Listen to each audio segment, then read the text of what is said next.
Science of Getting Rich. The Science of Getting Rich was written by Wallace D. Wattles and is considered a classic in the field of self-development and wealth creation.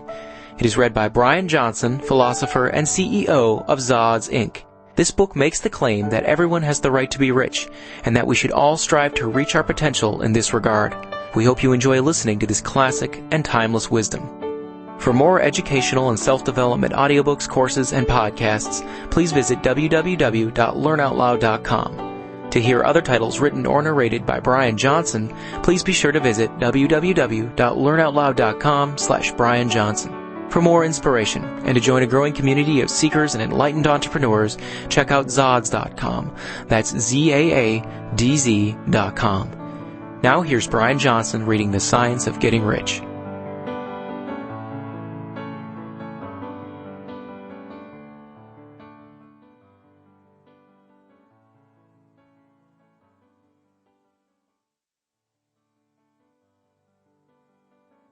The Science of Getting Rich. The Preface. This book is pragmatical, not philosophical. A practical manual, not a treatise upon theories. It is intended for the men and women whose most pressing need is for money, who wish to get rich first and philosophize afterward. It is for those who have, so far, found neither the time, the means, nor the opportunity to go deeply into the study of metaphysics, but who want results and who are willing to take the conclusions of science as a basis for action, without going into all the processes by which those conclusions were reached. It is expected that the reader will take the fundamental statements upon faith, just as he would take statements concerning a law of electrical action if they were promulgated by a Marconi or an Edison, and, taking the statements upon faith, that he will prove their truth by acting upon them without fear or hesitation. Every man or woman who does this will certainly get rich, for the science herein applied is an exact science, and failure is impossible. For the benefit, however, of those who wish to investigate philosophical theories, and so secure a logical basis for faith, I will here cite certain authorities. The monistic theory of the universe, the theory that one is all, and that all is one, that one substance manifests itself as the seeming many elements of the material world, is of Hindu origin, and has been gradually winning its way into the thought of the Western world for 200 years. It is the foundation of all the Oriental philosophies, and of those of Descartes, Spinoza, Leibniz, Schopenhauer, Hegel, and Emerson.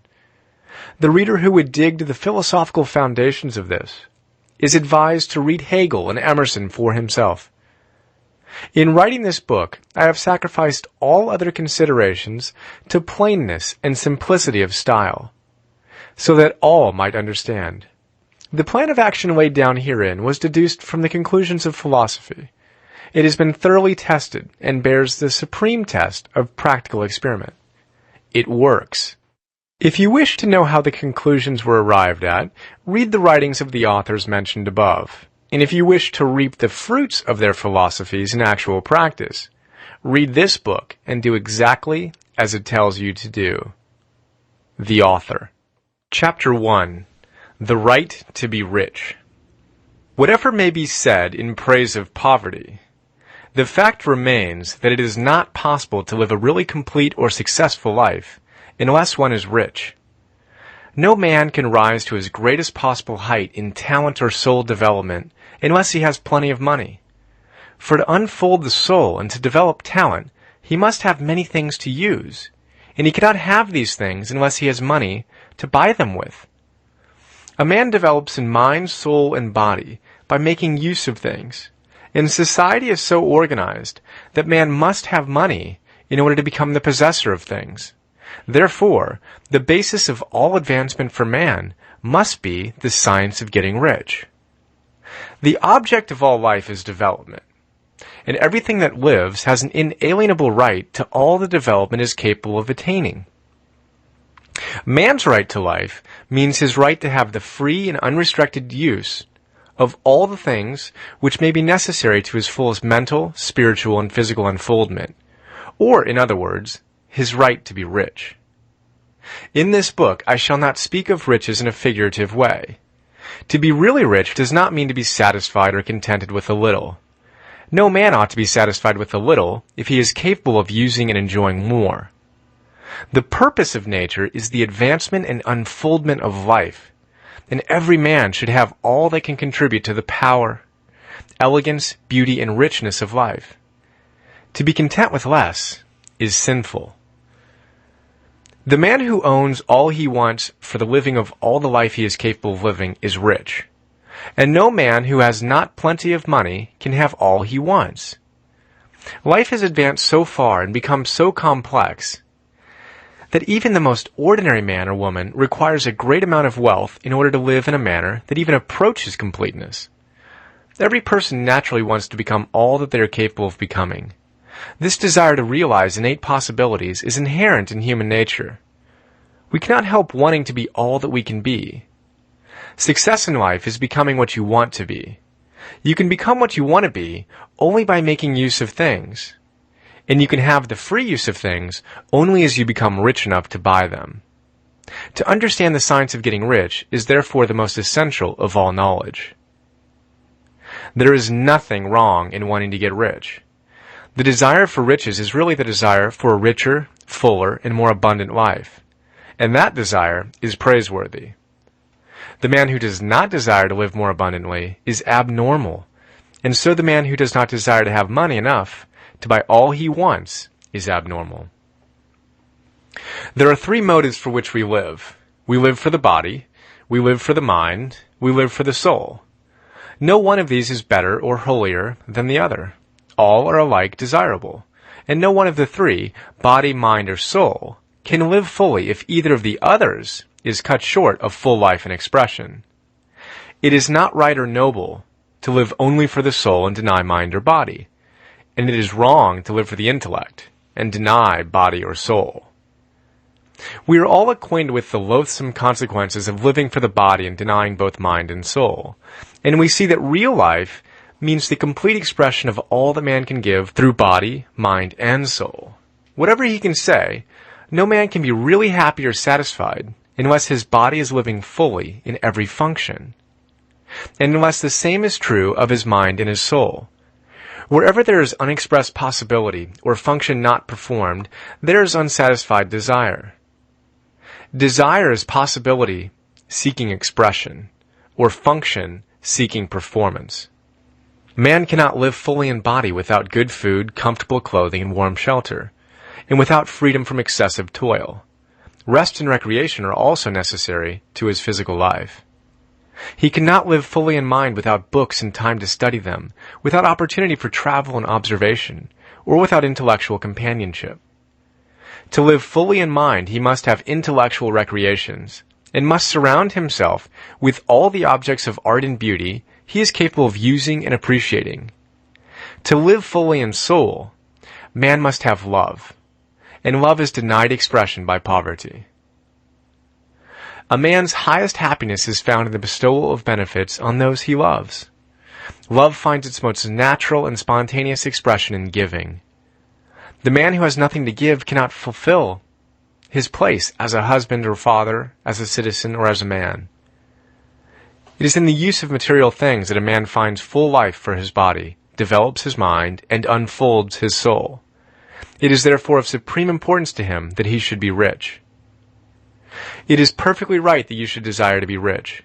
If you are a normal man or woman, you cannot help doing so. It is perfectly right that you should give your best attention to the science of getting rich, for it is the noblest and most necessary of all studies. If you neglect this study, you are derelict in your duty to yourself, to God and humanity. For you can render to God and humanity no greater service than to make the most of yourself. There is a science of getting rich, and it is an exact science, like algebra or arithmetic. There are certain laws which govern the process of acquiring riches. Once these laws are learned and obeyed by any man, he will get rich with mathematical certainty. The ownership of money and property comes as a result of doing things in a certain way. Those who do things in this certain way, whether on purpose or accidentally, get rich, while those who do not do these things, no matter how hard they work or how able they are, remain poor. It is a natural law that like causes always produce like effects, and therefore any man or woman who learns to do things in this certain way will infallibly get rich. That the above statement is true is shown by the following facts. Getting rich is not a matter of environment, for if it were, all the people in certain neighborhoods would become wealthy. The people of one city would all be rich, while those of other towns would all be poor. Or the inhabitants of one state would roll in wealth, while those of an adjoining state would be in poverty. But everywhere we see rich and poor living side by side, in the same environment, and often engaged in the same vocations. When two men are in the same locality, and in the same business, and one gets rich while the other remains poor, it shows that getting rich is not, primarily, a matter of environment. Some environments may be more favorable than others, but when two men in the same business are in the same neighborhood, and one gets rich while the other fails, it indicates that getting rich is the result of doing things in a certain way. And further, the ability to do things in this certain way is not due solely to the possession of talent. For many people who have great talent remain poor, while others who have very little talent get rich. Studying the people who have gotten rich, we find that they are an average lot in all respects, having no greater talents and abilities than other men. It is evident that they do not get rich because they possess talents and abilities that other men have not, but because they happen to do things in a certain way. Getting rich is not the result of saving or thrift. Many very penurious people are poor, while free spenders often get rich. Nor is getting rich due to doing things which others fail to do. For two men in the same business often do almost exactly the same things, and one gets rich while the other remains poor or becomes bankrupt. From all these things, we must come to the conclusion that getting rich is the result of doing things in a certain way. If getting rich is the result of doing things in a certain way, and if like causes always produce like effects, then any man or woman who can do things in that way can become rich, and the whole matter is brought within the domain of exact science. The question arises here, whether this certain way may not be so difficult that only a few may follow it. This cannot be true, as we have seen so far as natural ability is concerned. Talented people get rich, and blockheads get rich. Intellectually brilliant people get rich, and very stupid people get rich. Physically strong people get rich, and weak and sickly people get rich. Some degree of ability to think and understand is, of course, essential. But insofar natural ability is concerned, any man or woman who has sense enough to read and understand these words can certainly get rich. Also, we have seen that it is not a matter of environment. Location counts for something. One would not go to the heart of the Sahara and expect to do successful business. Getting rich involves the necessity of dealing with men, and of being where there are people to deal with. And if these people are inclined to deal in the way you want to deal, so much the better. But that is about as far as environment goes. If anybody else in your town can get rich, so can you. And if anybody else in your state can get rich, so can you. Again, it is not a matter of choosing some particular business or profession. People get rich in every business and in every profession, while their next-door neighbors in the same vocation remain in poverty. It is true that you will do best in a business which you like and which is congenial to you. And if you have certain talents which are well developed, you will do best in a business which calls for the exercise of those talents. Also, you will do best in a business which is suited to your locality. An ice cream parlor would do better in a warm climate than in Greenland, and a salmon fishery would succeed better in the Northwest than in Florida, where there are no salmon. But aside from these general limitations, getting rich is not dependent upon your engaging in some particular business, but upon your learning to do things in a certain way. If you are now in business, and anybody else in your locality is getting rich in the same business, while you are not getting rich, it is because you are not doing things in the same way that the other person is doing them. No one is prevented from getting rich by lack of capital. True, as you get capital, the increase becomes more easy and rapid. But one who has capital is already rich, and does not need to consider how to become so. No matter how poor you may be, if you begin to do things in a certain way, you will begin to get rich, and you will begin to have capital. The getting of capital is a part of the process of getting rich, and it is a part of the result which invariably follows the doing of things in a certain way. You may be the poorest man on the continent and be deeply in debt. You may have neither friends, influence, nor resources. But if you begin to do things in this way, you must infallibly begin to get rich, for like causes must produce like effects. If you have no capital, you can get capital. If you are in the wrong business, you can get into the right business. If you are in the wrong location, you can go to the right location. And you can do so by beginning in your present business and in your present location to do things in a certain way, which causes success. Chapter 3. Is opportunity monopolized? No man is kept poor because opportunity has been taken away from him, because other people have monopolized the wealth and have put a fence around it. You may be shut off from engaging in business in certain lines, but there are other channels open to you. Probably it would be hard for you to get control of any of the great railroad systems. That field is pretty well monopolized. But the electric railway business is still in its infancy and offers plenty of scope for enterprise. And it will be very few years until traffic and transportation through the air will become a great industry. And in all its branches will give employment to hundreds of thousands, perhaps to millions of people. Why not turn your attention to the development of aerial transportation, instead of competing with J.J. Hill and others for a chance in the steam railway world? It is quite true that if you are a workman in the employ of the Steel Trust, you have very little chance of becoming the owner of the plant in which you work. But it is also true that if you will commence to act in a certain way, you can soon leave the employ of the Steel Trust. You can buy a farm of from 10 to 40 acres and engage in business as a producer of foodstuffs. There is great opportunity at this time for men who will live upon small tracts of land and cultivate the same intensively. Such men will certainly get rich. You may say that it is impossible for you to get the land, but I'm going to prove to you that it is not impossible, and that you can certainly get a farm if you will go to work in a certain way. At different periods, the tide of opportunity sets in different directions, according to the needs of the whole and the particular stage of social evolution which has been reached. At present, in America, it is setting toward agriculture and the allied industries and professions. Today, opportunity is open before the factory worker in his line. It is open before the businessman who supplies the farmer more than before the one who supplies the factory worker, and before the professional man who waits upon the farmer more than before the one who serves the working class. There is abundance of opportunity for the man who will go with the tide instead of trying to swim against it. So the factory workers, either as individuals or as a class, are not being deprived of opportunity. The workers are not being kept down by their masters. They're not being ground by the trusts and combinations of capital. As a class, they are where they are because they do not do things in a certain way. If the workers of America chose to do so, they could follow the example of their brothers in Belgium and other countries and establish great department stores and cooperative industries. They could elect men of their own class to office and pass laws favoring the development of such cooperative industries. In a few years, they could take peaceful possession of the industrial field. The working class may become the master class whenever they will begin to do things in a certain way.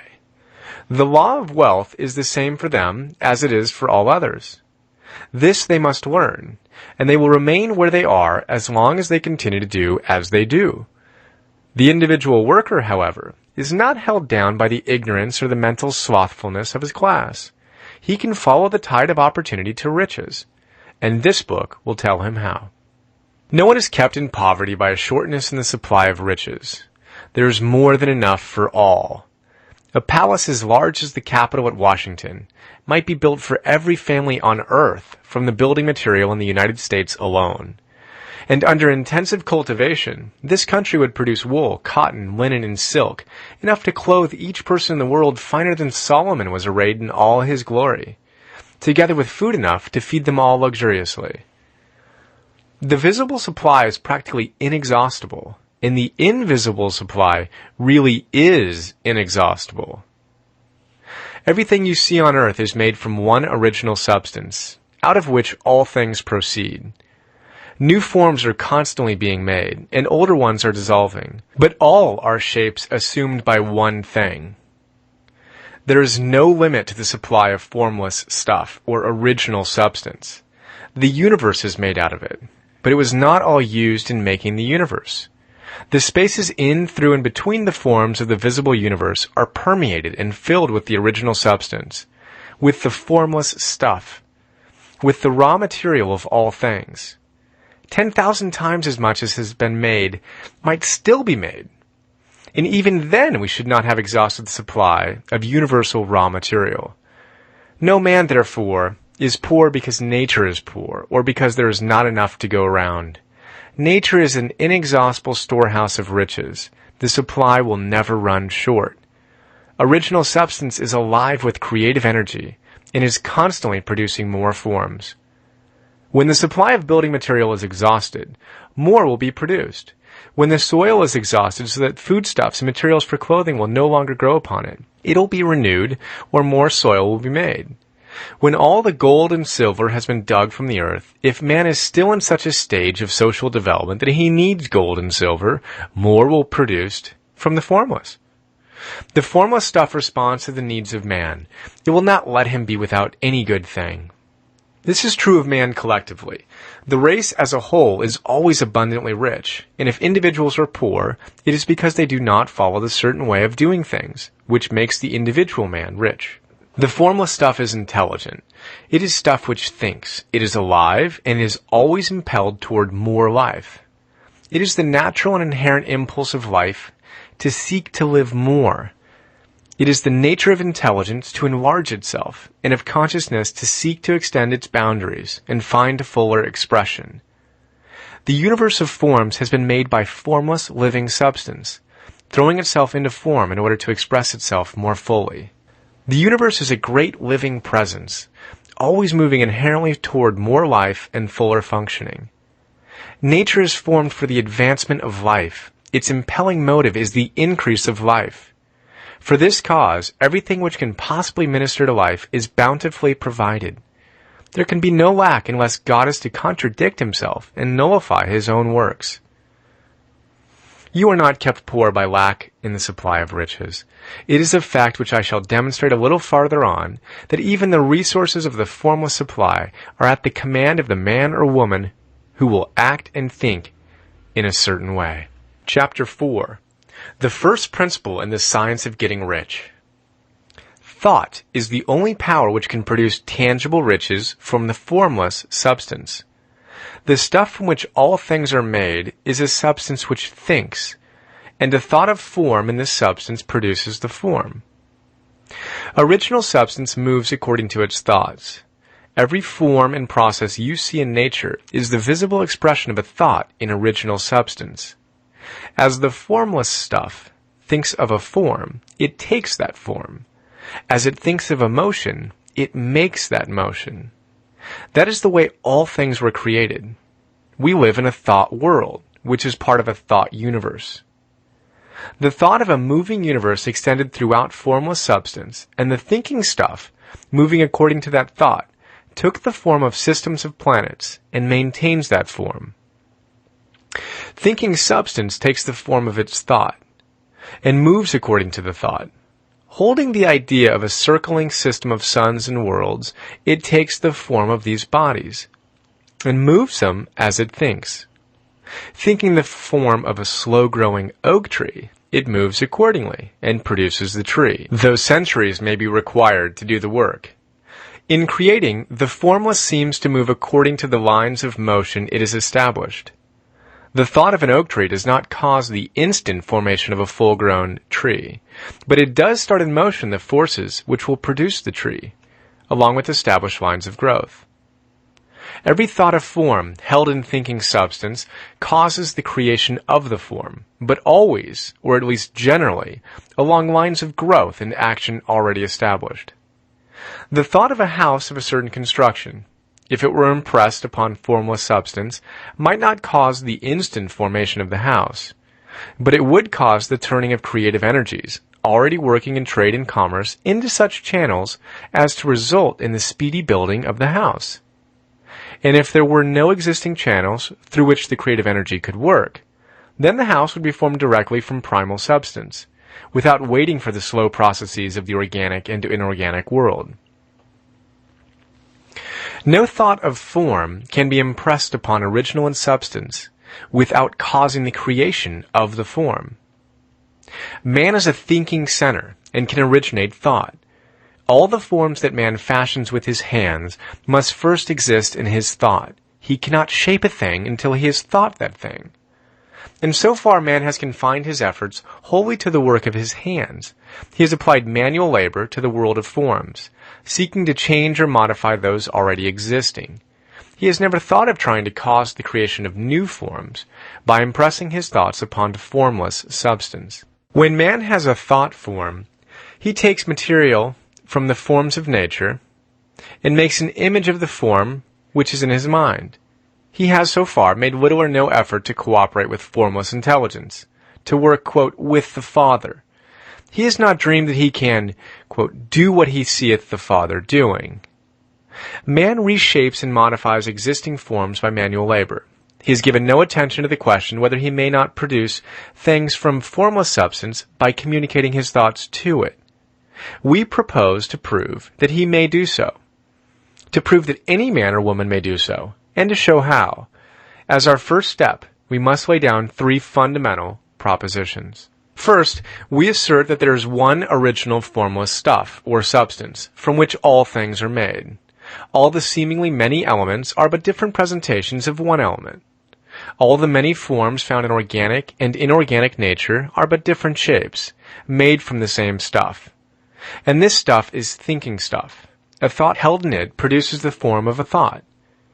Thought, in thinking substance, produces shapes. Man is a thinking center, capable of original thought. If man can communicate his thought to original thinking substance, he can cause the creation or formation of the thing he thinks about. To summarize this, there is a thinking stuff from which all things are made, and which, in its original state, permeates, penetrates, and fills the inner space of the universe. A thought, in this substance, produces the thing that is imagined by the thought. Man can form things in his thought, and, by impressing his thought upon formless substance, can cause the thing he thinks about to be created. It may be asked if I can prove these statements, and without going into details, I answer that I can do so, both by logic and experience. Reasoning back from the phenomena of form and thought, I come to one original thinking substance. And reasoning forward from the thinking substance, I come to man's power to cause the formation of the thing he thinks about. And by experiment, I find the reasoning true, and this is my strongest proof. If one man who reads this book gets rich by doing what it tells him to do, that is evidence in support of my claim. But if every man who does what it tells him to do gets rich, that is positive proof until someone goes through the process and fails. The theory is true until the process fails, and this process will not fail, for every man who does exactly what this book tells him to do will get rich. I have said that men get rich by doing things in a certain way, and in order to do so, men must become able to think in a certain way. A man's way of doing things is the direct result of the way he thinks about things. To do things in a way you want to do them, you will have to acquire the ability to think the way you want to think. This is the first step toward getting rich. To think what you want to think is to think truth, regardless of appearances. Every man has the natural and inherent power to think what he wants to think, but it requires far more effort to do so than it does to think the thoughts which are suggested by appearances. To think according to appearance is easy. To think truth, regardless of appearances, is laborious and requires the expenditure of more power than any other work man is called upon to perform. There is no labor from which most people shrink, as they do from that of sustained and consecutive thought. It is the hardest work in the world. This is especially true when truth is contrary to appearances. Every appearance in the visible world tends to produce a corresponding form in the mind which observes it, and this can only be prevented by holding the thought of the truth. To look upon the appearance of disease will produce the form of disease in your own mind, and ultimately in your body, unless you hold the thought of the truth, which is that there is no disease. It is only an appearance, and the reality is health. To look upon the appearance of poverty will produce corresponding forms in your own mind, unless you hold to the truth that there is no poverty, there is only abundance. To think health when surrounded by the appearance of disease, or to think riches when in the midst of the appearances of poverty, requires power. But he who acquires the power becomes a master mind. He can conquer fate. He can have what he wants. This power can only be acquired by getting hold of the basic fact which is behind all appearances. And that fact is that there is one thinking substance, from which and by which all things are made. Then we must grasp the truth that every thought held in this substance becomes a form, and that man can so impress his thoughts upon it as to cause them to take form and become visible things. When we realize this, we lose all doubt and fear, for we know that we can create what we want to create. We can get what we want to have, and can become what we want to be. As a first step toward getting rich, you must believe the three fundamental statements given previously in this chapter. And in order to emphasize them again, I repeat them here. 1. There is thinking stuff from which all things are made, and which, in its original state, permeates, penetrates, and fills the inner spaces of the universe. 2. A thought in this substance produces the thing that is imaged by the thought. And 3. Man can form things in his thought, and, by impressing his thought upon formless substance, can cause the thing he thinks about to be created. You must lay aside all other concepts of the universe than this monistic one, and you must dwell upon this until it is fixed in your mind and has become your habitual thought. Read these creed statements over and over again. Fix every word upon your memory, and meditate upon them until you firmly believe what they say. If a doubt comes to you, cast it aside as a sin. Do not listen to arguments against this idea. Do not go to churches or lectures where a contrary concept of things is taught or preached. Do not read magazines or books which teach a different idea. If you get mixed up in your faith, all your efforts will be in vain. Do not ask why these things are true, nor speculate as to how they can be true. Simply take them on trust. The science of getting rich begins with the absolute acceptance of this faith. Chapter 5. Increasing Life.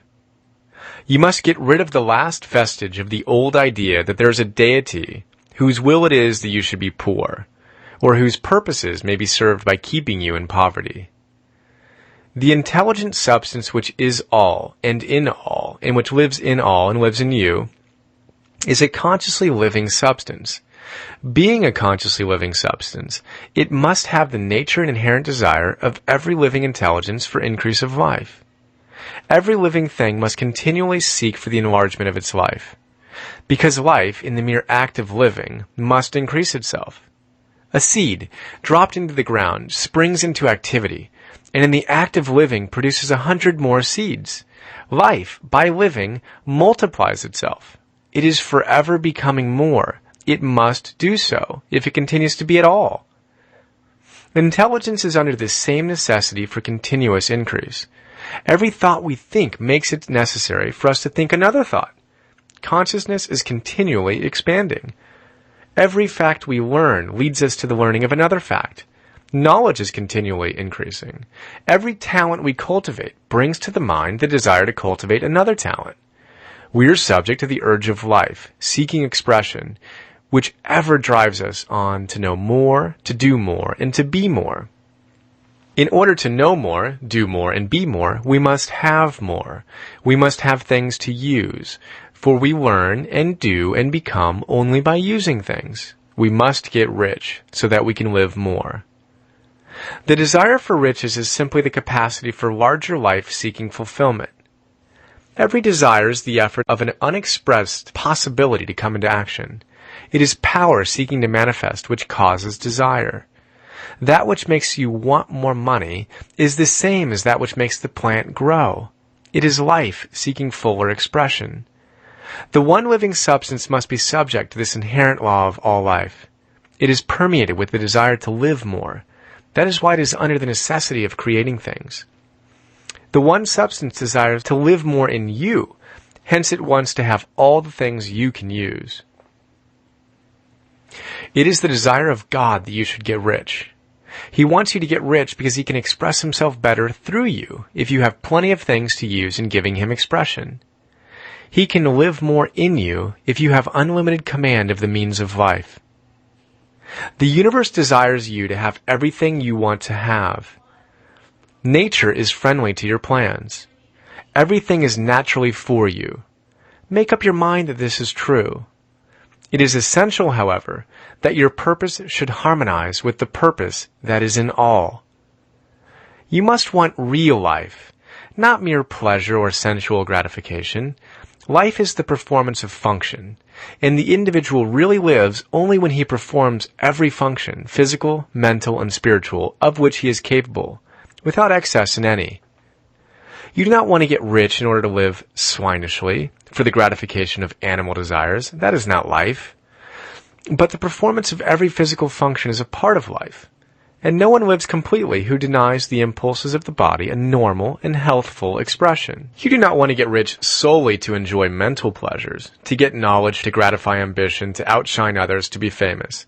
All these are a legitimate part of life, but the man who lives for the pleasures of the intellect alone will only have a partial life, and will never be satisfied with his lot. You do not want to get rich solely for the good of others, to lose yourself for the salvation of mankind, to experience the joys of philanthropy and sacrifice. The joys of the soul are only a part of life, and they are no better or nobler than any other part. You want to get rich in order that you may eat, drink, and be merry when it is time to do these things, in order that you may surround yourself with beautiful things, see distant lands, feed your mind, and develop your intellect, in order that you may love men and do kind things, and be able to play a good part in helping the world to find truth. But remember that extreme altruism is no better and no nobler than extreme selfishness. Both are mistakes. Get rid of the idea that God wants you to sacrifice yourself for others, and that you can secure his favor by doing so. God requires nothing of the kind. What he wants is that you should make the most of yourself, and for others. And you can help others more by making the most of yourself than in any other way. You can make the most of yourself only by getting rich. So it is right and praiseworthy that you should give your first and best thought to the work of acquiring wealth. Remember, however, that the desire of substance is for all, and its movements must be for more life to all. It cannot be made to work for less life to any, because it is equally in all, seeking riches in life. Intelligent substance will make things for you, but it will not take things away from someone else and give them to you. You must get rid of the thought of competition. You are to create, not to compete for what is already created. You do not have to take anything away from anyone. You do not have to drive sharp bargains. You do not have to cheat or to take advantage. You do not need to let any man work for you for less than he earns. You do not have to covet the property of others, or to look at it with wishful eyes. No man has anything of which you cannot have the like, and that without taking what he has away from him. You are to become a creator, not a competitor. You are going to get what you want, but in such a way that when you get it, every other man will have more than he has now. I am aware that there are men who get a vast amount of money by proceeding in direct opposition to the statements in the paragraph above, and may add a word of explanation here. Men of the plutocratic type, who become very rich, do so sometimes purely by the extraordinary ability on the plane of competition, and sometimes they unconsciously relate themselves to substance in its great purposes and movements for the general racial upbuilding through industrial evolution. Rockefeller, Carnegie, Morgan, et al. Have been the unconscious agents of the supreme in the necessary work of systematizing and organizing productive industry, and in the end, their work will contribute immensely toward increased life for all. Their day is nearly over. They have organized production and will soon be succeeded by the agents of the multitude, who will organize the machinery of distribution. The multimillionaires are like the monster reptiles of the prehistoric eras. They play a necessary part in the evolutionary process, but the same power which produced them will dispose of them, and it is well to bear in mind that they have never been really rich. A record of the private lives of most of this class will show that they have been really some of the most abject and wretched of the poor. Riches secured on the competitive plane are never satisfactory and permanent. They are yours today and another's tomorrow. Remember, if you are to become rich in a scientific and certain way, you must rise entirely out of the competitive thought. You must never think for a moment that the supply is limited. Just as soon as you begin to think that all the money is being cornered and controlled by bankers and others, and that you must exert yourself to get laws passed to stop this process and so on, in that moment, you drop into the competitive mind, and your power to cause creation is gone for the time being. And what is worse, you will probably arrest the creative movements you have already instituted. Know that there are countless millions of dollars worth of gold in the mountains of the earth, not yet brought to light. And know that if there were not, more would be created from thinking substance to supply your needs. Know that the money you need will come, even if it is necessary for 1,000 men to be led to the discovery of new gold mines tomorrow. Never look at the visible supply. Look always at the limitless riches in formless substance, and know that they are coming to you as fast as you can receive and use them. Nobody, by cornering the visible supply, can prevent you from getting what is yours. So never allow yourself to think for an instant that all the best building spots will be taken before you get ready to build your house, unless you hurry. Never worry about the trusts and combines and get anxious for fear they will soon come to own the whole earth. Never get afraid that you will lose what you want because some other person beats you to it. That cannot possibly happen. You are not seeking anything that is possessed by anybody else. You are causing what you want to be created from formless substance, and the supply is without limits. Stick to the formulated statement. There is a thinking stuff from which all things are made, and which, in its original state, permeates, penetrates, and fills the inner spaces of the universe. A thought, in this substance, produces the thing that is imagined by the thought. And man can form things in his thought, and by impressing his thought upon formless substance, can cause the thing he thinks about to be created. Chapter 6. How Riches Come to You. When I say that you do not have to drive sharp bargains, I do not mean that you do not have to drive any bargains at all, or that you are above the necessity for having any dealings with your fellow men. I mean that you will not need to deal with them unfairly. You do not have to get something for nothing, but can give to every man more than you take from him.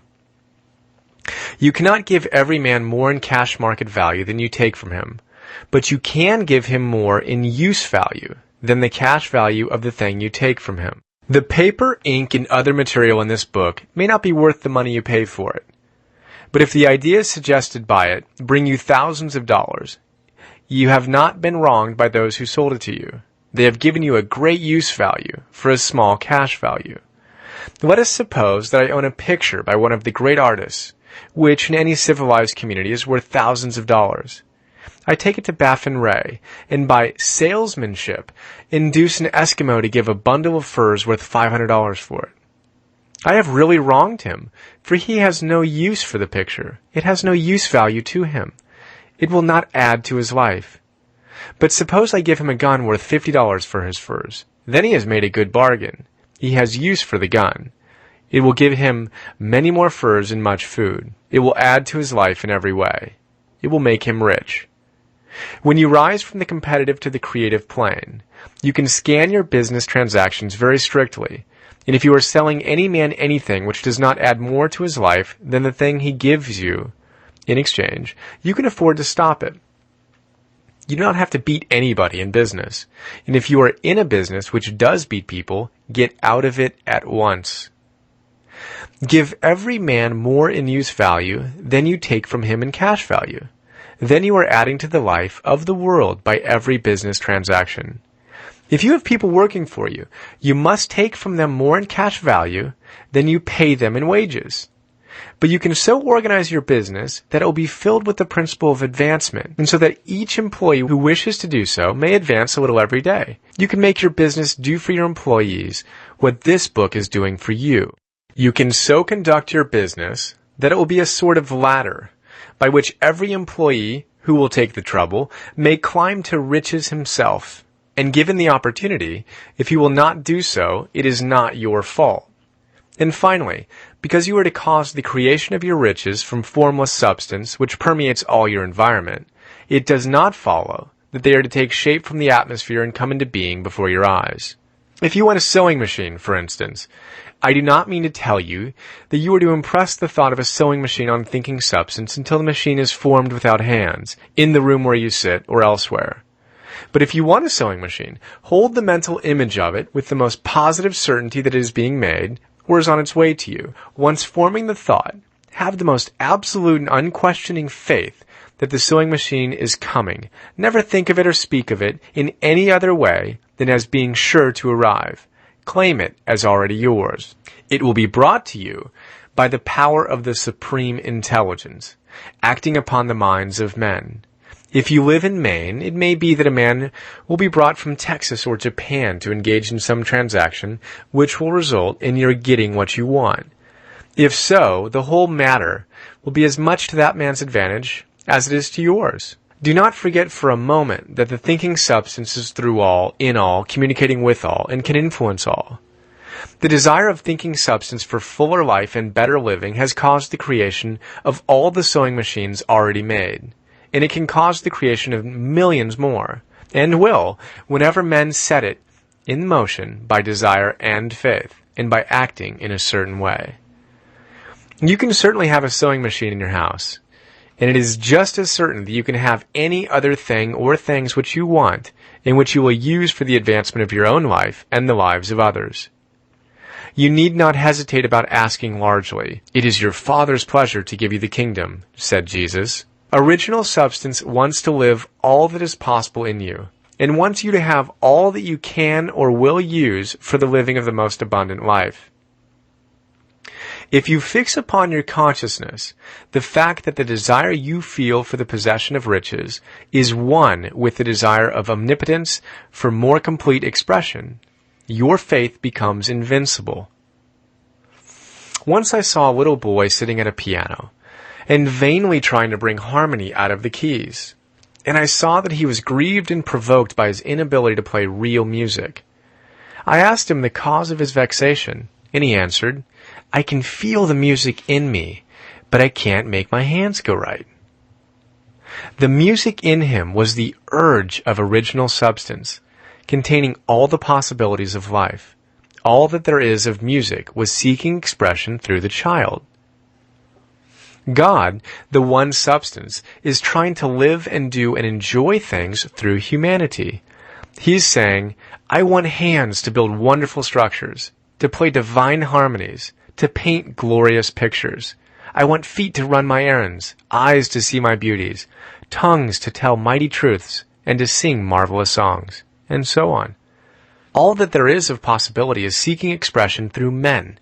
God wants those who can play music to have pianos and every other instrument, and to have the means to cultivate their talents to the fullest extent. He wants those who can appreciate beauty to be able to surround themselves with beautiful things. He wants those who can discern truth to have every opportunity to travel and observe. He wants those who can appreciate dress to be beautifully clothed, and those who can appreciate good food to be luxuriously fed. He wants all these things because it is himself that enjoys and appreciates them. It is God who wants to play and sing and enjoy beauty, and proclaim truth and wear fine clothes and eat good foods. It is God that worketh in you to will and to do, said Paul. The desire you feel for riches is the infinite, seeking to express himself in you as he sought to find expression in the little boy at the piano. So you need not hesitate to ask largely. Your part is to focalize and express the desire to God. This is a difficult point with most people. They retain something of the old idea that poverty and self-sacrifice are pleasing to God. They look upon poverty as a part of the plan, a necessity of nature. They have the idea that God has finished his work and made all that he can make, and that the majority of men must stay poor because there is not enough to go around. They hold to so much of this erroneous thought that they feel ashamed to ask for wealth. They try not to want more than a very modest competence, just enough to make them fairly comfortable. I recall now the case of one student who was told that he must get in mind a clear picture of the things he desired, so that the creative thought of them might be impressed on formless substance. He was a very poor man living in a rented house and having only what he earned from day to day, and he could not grasp the fact that all wealth was his. So after thinking the matter over, he decided that he might reasonably ask for a new rug for the floor of his best room, and an anthracite coal stove to heat the house during the cold weather.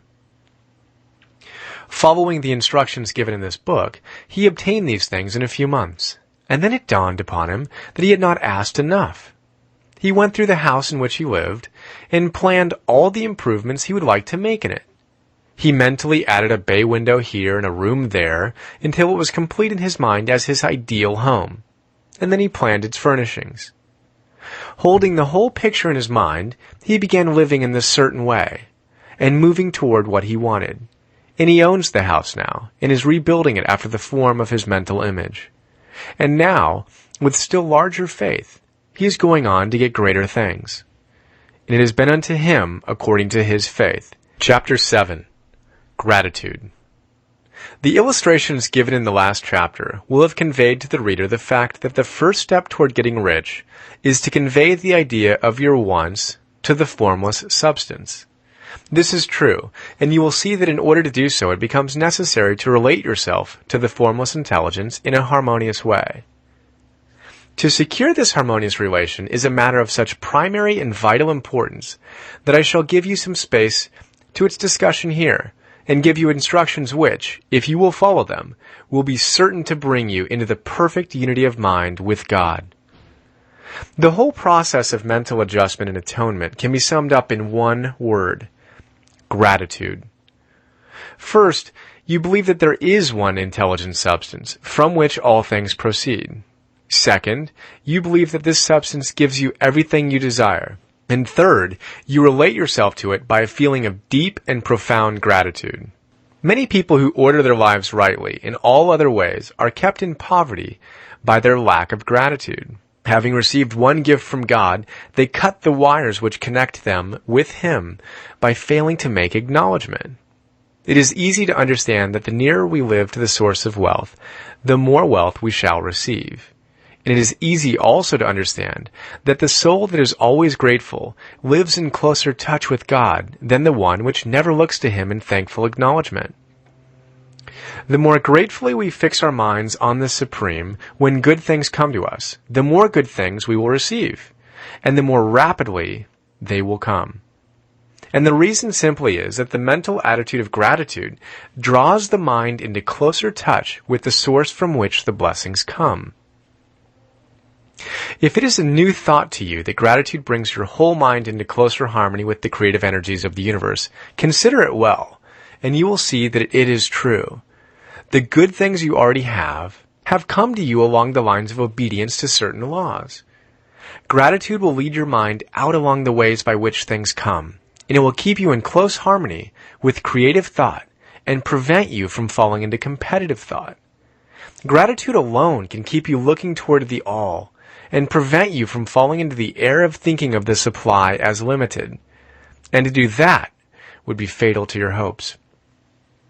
There is a law of gratitude, and it is absolutely necessary that you should observe the law if you are to get the results you seek. The law of gratitude is the nature principle, that action and reaction are always equal and in opposite directions. The grateful outreaching of your mind in thankful praise to the Supreme is a liberation or expenditure of force. It cannot fail to reach that to which it addressed, and the reaction is an instantaneous movement towards you. Draw nigh unto God, and He will draw nigh unto you. This is a statement of psychological truth.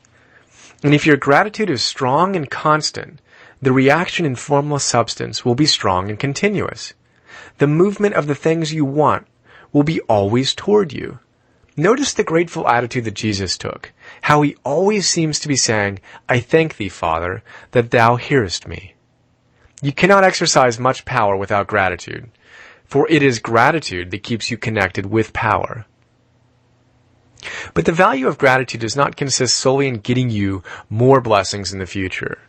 Without gratitude, you cannot long keep from dissatisfied thought regarding things as they are. The moment you permit your mind to dwell with dissatisfaction upon things as they are, you begin to lose ground.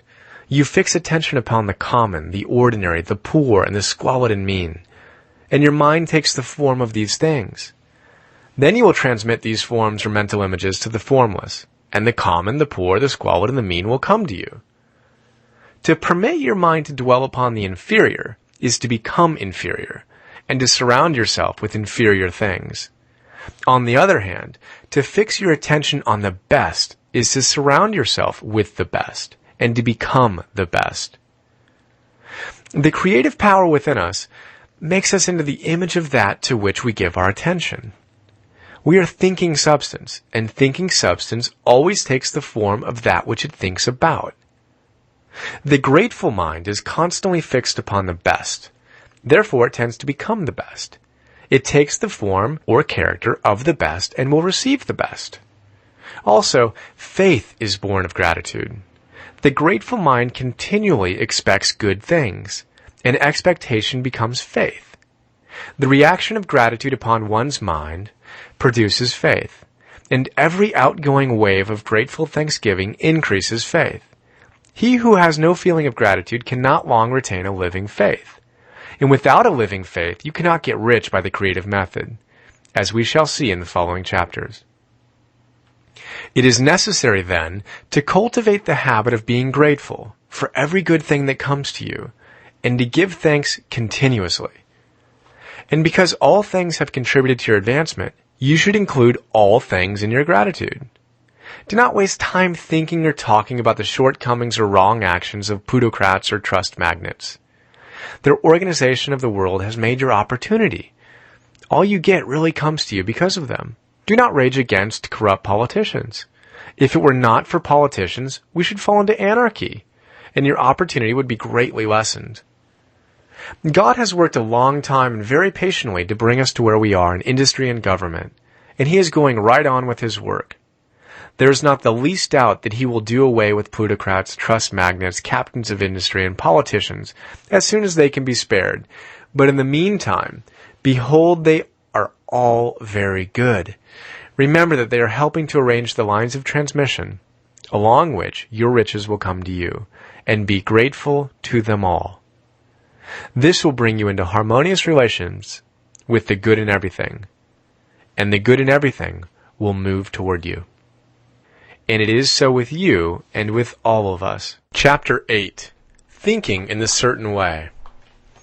Turn back to Chapter 6 and read again the story of the man who formed a mental image of his house, and you will get a fair idea of the initial step toward getting rich. You must form a clear and definite mental picture of what you want. You cannot transmit an idea unless you have it yourself. You must have it before you can give it. And many people fail to impress thinking substance because they have themselves only a vague and misty concept of the things they want to do, to have, or to become. It is not enough that you should have a general desire for wealth to, quote, do good with. Everybody has that desire. It is not enough that you should have a wish to travel, see things, live more, etc. Everybody has those desires also. If you were going to send a wireless message to a friend, you would not send the letters of the alphabet in their order and let him construct the message for himself, nor would you take words at random from the dictionary. You would send a coherent sentence, one which meant something. When you try to impress your wants upon substance, remember that it must be done by a coherent statement. You must know what you want and be definite. You can never get rich or start the creative power into action by sending out unformed longings and vague desires. Go over your desires just as the man I have described went over his house. See just what you want and get a clear mental picture of it as you wish it to look when you get it. That clear mental picture you have must be continually in your mind, as the sailor has in his mind the port toward which he is sailing the ship.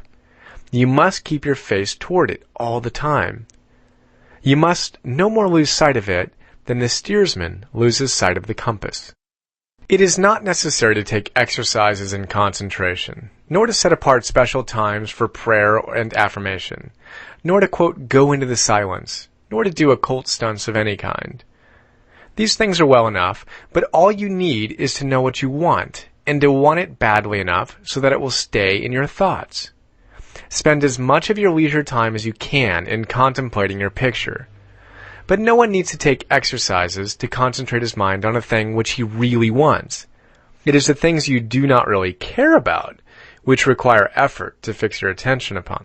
And unless you really want to get rich, so that the desire is strong enough to hold your thoughts directed to the purpose, as the magnetic pole holds the needle of the compass, it will hardly be worthwhile for you to try to carry out the instructions given in this book. The methods herein set forth are for people whose desire for riches is strong enough to overcome mental laziness and the love of ease, and make them work. The more clear and definite you make your picture then, and the more you dwell upon it, bringing out all its delightful details, the stronger your desire will be. And the stronger your desire, the easier it will be to hold your mind upon it and fixed upon the picture of what you want. Something more is necessary, however, than merely to see the picture clearly. If that is all you do, you're only a dreamer, and you will have little or no power for accomplishment. Behind your clear vision must be the purpose to realize it, to bring it out in tangible expression. And behind this purpose must be an invincible and unwavering faith that the thing is already yours, that it is at hand, and you have only to take possession of it. Live in the new house mentally until it takes form around you physically. In the mental realm, enter at once into full enjoyment of the things you want. Whatsoever things you ask for when ye pray, believe that ye receive them, and ye shall have them, said Jesus. See the things you want as if they were actually around you all the time. See yourself as owning and using them. Make use of them in imagination. Dwell upon your mental picture until it is clear and distinct, and then take the mental attitude of ownership toward everything in that picture. Take possession of it, in mind, in the full faith that it is actually yours. Hold to this mental ownership. Do not waver for an instant in the faith that it is real. And remember what was said in a preceding chapter about gratitude. Be as thankful for it all the time as you expect to be when it has taken form. The man who can sincerely thank God for the things which as yet he owns only in imagination has real faith. He will get rich. He will cause the creation of whatsoever he wants. Now, you do not need to pray repeatedly for things you want. It is not necessary to tell God about it every day. Use not vain repetitions as the heathens do, said Jesus to his pupils, for your Father knoweth that ye have need of these things before ye ask him.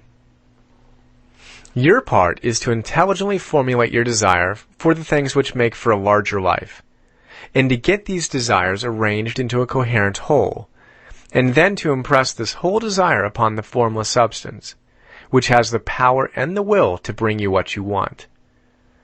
You do not make this impression by repeating strings of words. You make it by holding the vision with unshakable purpose to attain it, and with steadfast faith that you will attain it. The answer to prayer is not according to your faith while you are talking, but according to your faith while you are working. You cannot impress the mind of God by having a special Sabbath day set apart to tell him what you want, and then forgetting him during the rest of the week. You cannot impress him by having special hours to go into your closet and pray, if you then dismiss the matter from your mind until the hour of prayer comes again. Oral prayer is well enough and has its effect, especially upon yourself, in clarifying your vision and strengthening your faith. But it is not your oral petitions which get you what you want. In order to get rich, you do not need a sweet hour of prayer. You need to pray without ceasing. And by prayer, I mean holding steadily to your vision with the purpose to cause its creation into solid form, and the faith that you are doing so. Believe that ye receive them. The whole matter turns on receiving, once you have clearly formed your vision. When you have formed it, it is well to make an oral statement addressing the Supreme in reverent prayer, and from that moment you must, in mind, receive what you ask for. Live in the new house. Wear the fine clothes, ride in the automobile, go on the journey, and confidently plan for greater journeys. Think and speak of all the things you have asked for in terms of actual present ownership. Imagine an environment and a financial condition exactly as you want them, and live all the time in that imaginary environment and financial condition. Mind, however, that you do not do this as a mere dreamer and castle builder. Hold to the faith that the imaginary is being realized, and to the purpose to realize it. Remember that it is faith and purpose in the use of the imagination which make the difference between the scientist and the dreamer.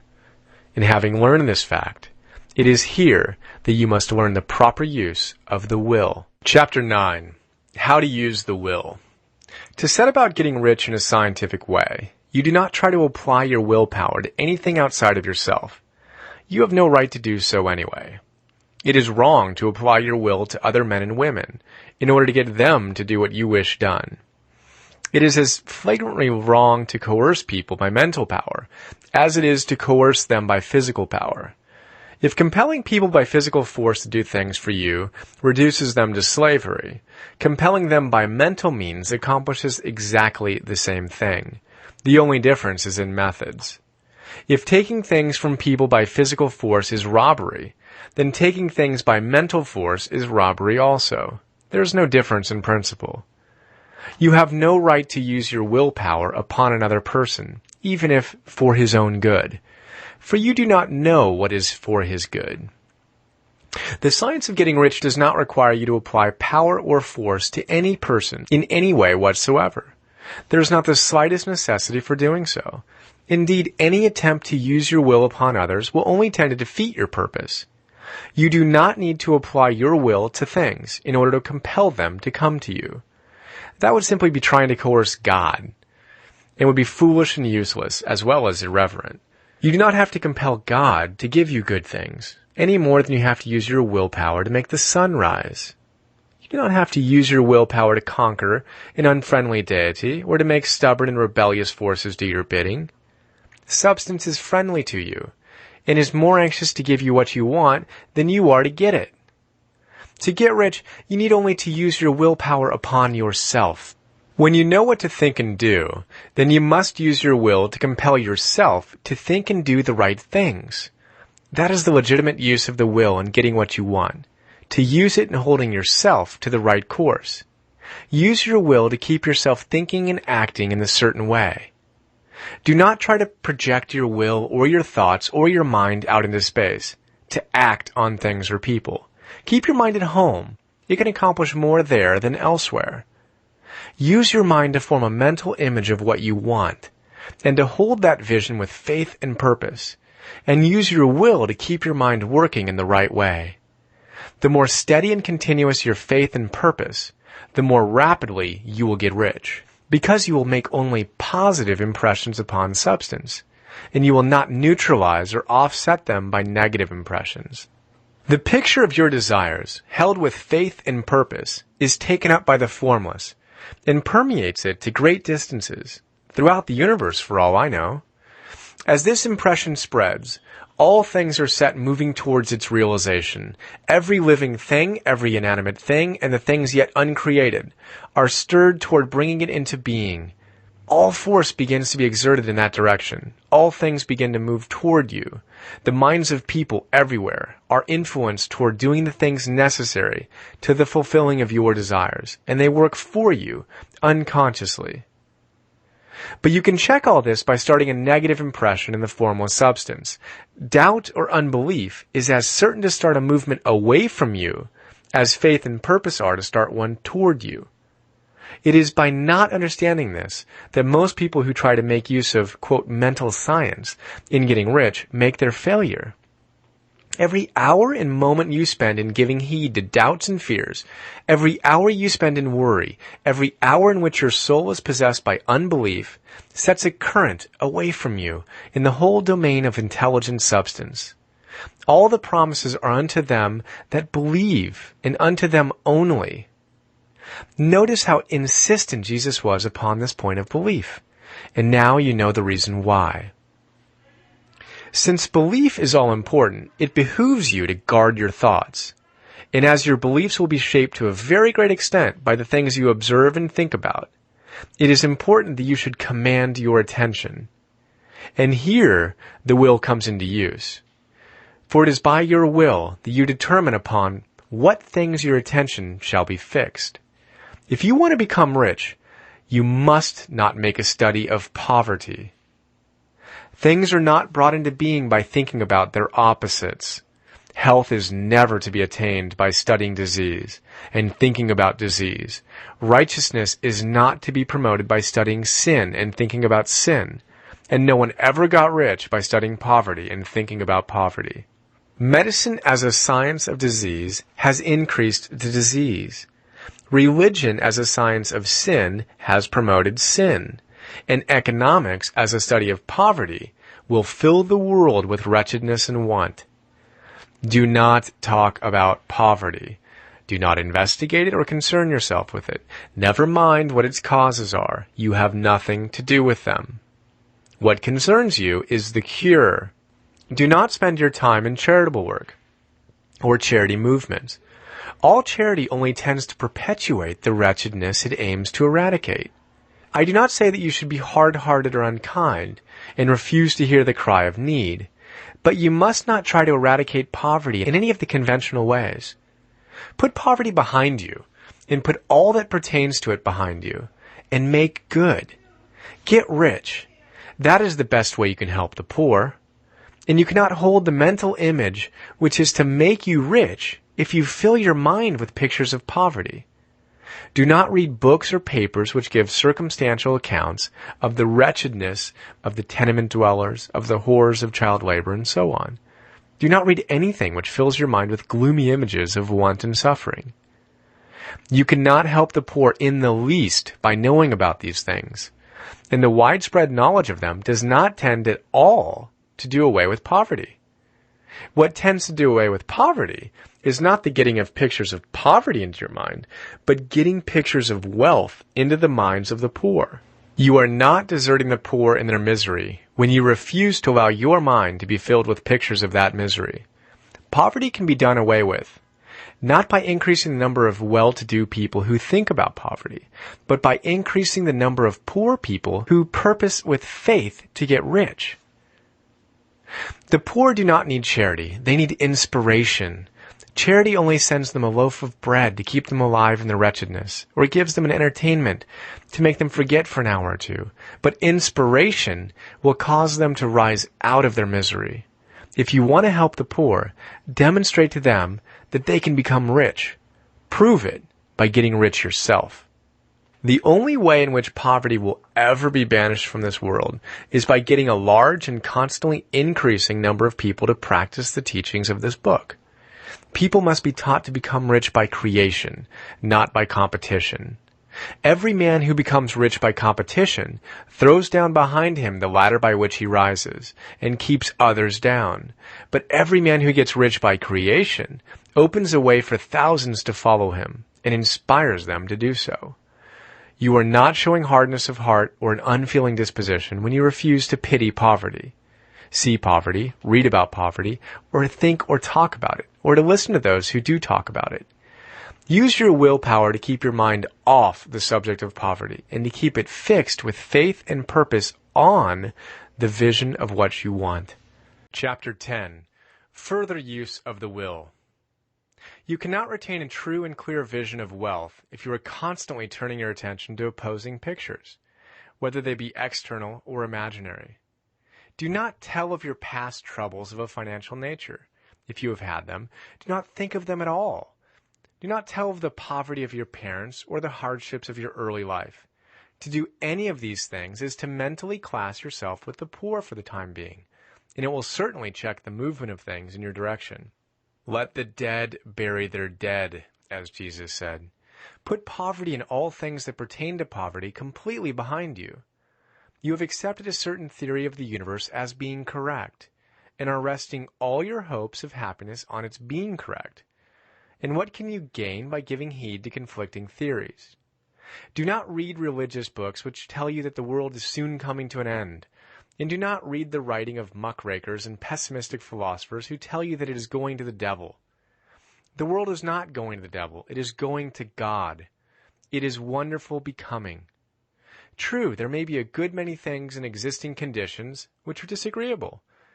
But what is the use of studying them when they are certainly passing away, and when the study of them only tends to check their passing and keep them with us? Why give time and attention to things which are being removed by evolutionary growth, when you can hasten their removal only by promoting the evolutionary growth as far as your part of it goes? No matter how horrible and seeming may be the conditions in certain countries, sections, or places, you waste your time and destroy your own chances by considering them. You should interest yourself in the world's becoming rich. Think of the riches the world is coming into, instead of the poverty it is growing out of. And bear in mind that the only way in which you can assist the world in growing rich is by growing rich yourself through the creative method, not the competitive one. Give your attention wholly to riches. Ignore poverty. Whenever you think or speak of those who are poor, think and speak of them as those who are becoming rich, and those who are to be congratulated rather than pitied. Then they and others will catch the inspiration and begin to search for the way out. Because I say that you are to give your whole time and mind and thought to riches, it does not follow that you are to be sordid or mean. To become really rich is the noblest aim you can have in life, for it includes everything else. On the competitive plane, the struggle to get rich is a godless scramble for power over other men. But when we come into the creative mind, all this is changed. All that is possible in the way of greatness and soul unfoldment, of service and lofty endeavor, comes by way of getting rich. All is made possible by the use of things. If you lack for physical health, you will find that the attainment of it is conditioned on your getting rich.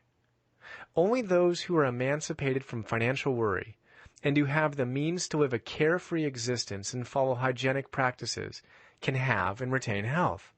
Moral and spiritual greatness is possible only to those who are above the competitive battle for existence, and only those who are becoming rich on the plane of creative thought are free from the degrading influences of competition. If your heart is set on domestic happiness, remember that love flourishes best where there is refinement, a high level of thought, and freedom from corrupting influences. And these are to be found only where riches are attained by the exercise of creative thought, without strife or rivalry. You could aim at nothing so great or noble, I repeat, as to become rich. And you must fix your attention upon your mental pictures of riches, to the exclusion of all that may tend to dim or obscure that vision. You must learn to see the underlying truth in all things. You must see beneath all seemingly wrong conditions the great one life, ever moving forward toward fuller expression and more complete happiness. It is the truth that there is no such thing as poverty, that there is only wealth. Some people remain in poverty because they are ignorant of the fact that there is wealth for them. And these can best be taught by showing them the way to affluence in your own person and practice. Others are poor because, while they feel that there is a way out, they are too intellectually indolent to put forth the mental effort necessary to find that way and travel it. And for these, the very best thing you can do is to arouse their desire by showing them the happiness that comes from being rightly rich. Others still are poor because, while they have some notion of science, they have become so swamped and lost in the maze of metaphysical and occult theories that they do not know which road to take. They try a mixture of many systems and fail in all. For these, again, the very best thing to do is to show them the right way in your own person and practice. An ounce of doing things is worth a pound of theorizing. The very best thing you can do for the whole world is to make the most of yourself. You can serve God and man in no more effective way than by getting rich. That is, if you get rich by the creative method, and not by the competitive one. Another thing, we assert that this book gives in detail the principles of the science of getting rich. And if that is true, you do not need to read any other book upon the subject. This may sound narrow and egotistical, but consider, there is no more scientific method of computation in mathematics than by addition, subtraction, multiplication, and division. No other method is possible. There can be but one shortest distance between 2 points. There is only one way to think scientifically, and that is to think in the way that leads by the most direct and simple route to the goal. No man has yet formulated a briefer or less complex system than the one set forth herein. It has been stripped of all non-essentials. When you commence on this, lay all others aside. Put them out of your mind altogether. Read this book every day. Keep it with you. Commit it to memory. And do not think about other systems and theories. If you do, you will begin to have doubts, and to be uncertain and wavering in your thought. And then you will begin to make failures. After you have made good and become rich, you may study other systems as much as you please. But until you are quite sure that you have gained what you want, do not read anything on this line but this book, unless it be the authors mentioned in the preface. And read only the most optimistic comments on the world's news, those in harmony with your picture. Also, postpone your investigations into the occult. Do not dabble in theosophy, spiritualism, or kindred studies. It is very likely that the dead still live and are near. But if they are, let them alone. Mind your own business. Wherever the spirits of the dead may be, they have their own work to do and their own problems to solve, and we have no right to interfere with them. We cannot help them, and it is very doubtful whether they can help us, or whether we have any right to trespass upon their time if they can. Let the dead and the hereafter alone, and solve your own problem. Get rich. If you begin to mix with the occult, you will start mental cross-currents, which will surely bring your hopes to shipwreck. Now, this and the preceding chapters have brought us to the following statement of these basic facts. There is a thinking stuff from which all things are made, and which, in its original state, permeates, penetrates, and fills the inner spaces of the universe. A thought, in this substance, produces the thing that is imagined by the thought. Man can form things in his thought, and, by impressing his thought upon formless substance, can cause the thing he thinks about to be created. In order to do this, man must pass from the competitive to the creative mind. He must form a clear mental picture of the things he wants, and hold this picture in his thoughts, with the fixed purpose to get what he wants, and the unwavering faith that he does get what he wants, closing his mind against all that may tend to shake his purpose, dim his vision, or quench his faith. In addition to all this, we shall now see that he must live and act in a certain way. Chapter 11. Acting in the certain way. Thought is the creative power, or the impelling force which causes the creative power to act. Thinking in a certain way will bring riches to you, but you must not rely upon thought alone, paying no attention to personal action. That is the rock upon which many otherwise scientific metaphysical thinkers meet shipwreck, the failure to connect thought with personal action. We have not yet reached the stage of development, even supposing such a stage to be possible, in which man can create directly from formless substance without nature's processes or the work of human hands. Man must not only think, but his personal action must supplement his thought. By thought you can cause the gold in the hearts of the mountains to be impelled toward you, but it will not mine itself, refine itself, coin itself into double eagles, and come rolling along the road seeking its way into your pocket. Under the impelling power of the Supreme Spirit, men's affairs will be so ordered that someone will be led to mine the gold for you. Other men's business transactions will be so directed that the gold will be brought toward you, and you must so arrange your own business affairs that you may be able to receive it when it comes to you. Your thought makes all things, animate and inanimate, work to bring you what you want. But your personal activity must be such that you can rightly receive what you want when it reaches you. You are not to take it as charity, nor to steal it. You must give every man more in use value than he gives you in cash value. The scientific use of thought consists in forming a clear and distinct mental image of what you want, in holding fast to the purpose to get what you want, and in realizing with grateful faith that you do get what you want. Do not try to project your thought in any mysterious or occult way, with the idea of having it go out and do things for you. That is wasted effort, and will weaken your power to think with sanity. The action of thought in getting rich is fully explained in the preceding chapters. Your faith and purpose positively impress your vision upon formless substance, which has the same desire for more life that you have. And this vision, received from you, sets all the creative forces at work in and through the regular channels of action, but directed toward you. It is not your part to guide or supervise the creative process. All you have to do with that is to retain your vision, stick to your purpose, and maintain your faith and gratitude.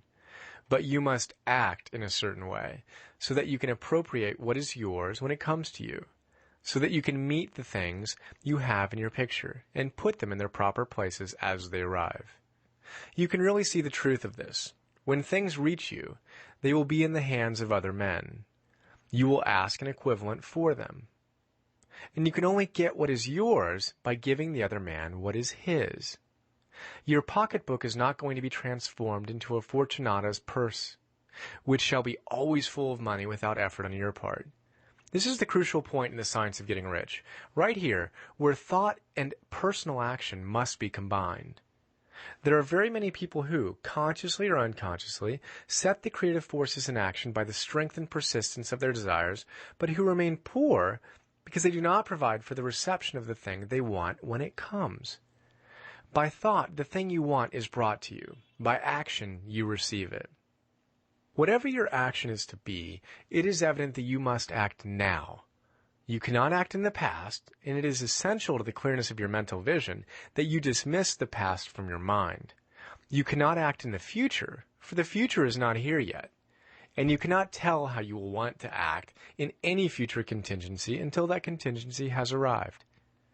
Because you are not in the right business or the right environment now, do not think that you must postpone action until you get into the right business or environment. And do not spend time in the present, taking thought as to the best course in possible future emergencies. Have faith in your ability to meet any emergency when it arrives. If you act in the present with your mind on the future, your present action will be both divided and not effective. Put your whole mind into present action. Do not give your creative impulse to original substance, and then sit down and wait for results. If you do, you will never get them. Act now. There is never any time but now, and there never will be any time but now. If you are ever to begin to make ready for the reception of what you want, you must begin now. And your action, whatever it is, must most likely be in your present business or employment, and must be upon the persons and things in your present environment. You cannot act where you are not. You cannot act where you have been, and you cannot act where you are going to be. You can act only where you are. Do not bother as to whether yesterday's work was done well or not. Do today's work well. Do not try to do tomorrow's work now. There will be plenty of time to do that when you get to it. Do not try by occult or mystical means to act on people or things that are out of your reach. Do not wait for a change of environment before you act. Get a change of environment by action. You can so act upon the environment in which you are now as to cause yourself to be transferred to a better environment. Hold with faith and purpose the vision of yourself in the better environment, but act upon your present environment with all your heart and with all your strength and with all your mind. Do not spend any time in daydreaming or castle building. Hold to the one vision of what you want and act now. Do not cast about seeking some new thing to do or some strange, unusual, or remarkable action to perform as a first step toward getting rich. It is probable that your actions, at least for some time to come, will be those you have been performing for some time past. But you are to begin now to perform these actions in this certain way, which will surely make you rich. If you are engaged in some business and feel that it is not the right one for you, do not wait until you get into the right business before you begin to act. Do not feel discouraged or sit down and lament because you are misplaced. No man was ever so misplaced that he could not find the right place, and no man ever became so involved in the wrong business but that he couldn't get into the right business. Hold the vision of yourself in the right business, with the purpose to get into it, and the faith that you will get into it, and are getting into it, but act in your present business. Use your present business as the means of getting a better one, and use your present environment as the means of getting into a better one. Your vision of the right business, if held with faith and purpose, will cause the Supreme to move the right business toward you, and your action, if performed in a certain way, will cause you to move toward the business. If you are an employee or wage earner and feel that you must change places in order to get what you want, do not project your thought into space and rely upon it to get you another job. It will probably fail to do so.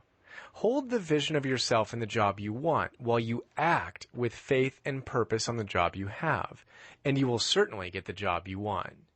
Your vision and faith will set the creative force in motion to bring it toward you, and your action will cause the forces in your environment to move you toward the place you want. In closing this chapter, we will add another statement to our syllabus.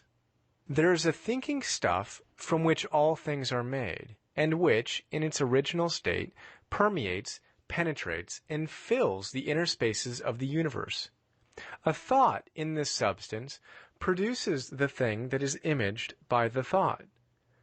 Man can form things in his thought, and, by impressing his thought upon formless substance, can cause the thing he thinks about to be created. In order to do this, man must first pass from the competitive to the creative mind. He must form a clear mental picture of the things he wants, and hold this picture in his thoughts, with the fixed purpose to get what he wants, and the unwavering faith that he does get what he wants, closing his mind to all that may tend to shake his purpose, dim his vision, or quench his faith. That he may receive what he wants when it comes, man must act now upon the people and things in his present environment. Chapter 12. Efficient Action. You must use your thought as directed in previous chapters, and begin to do what you can do where you are.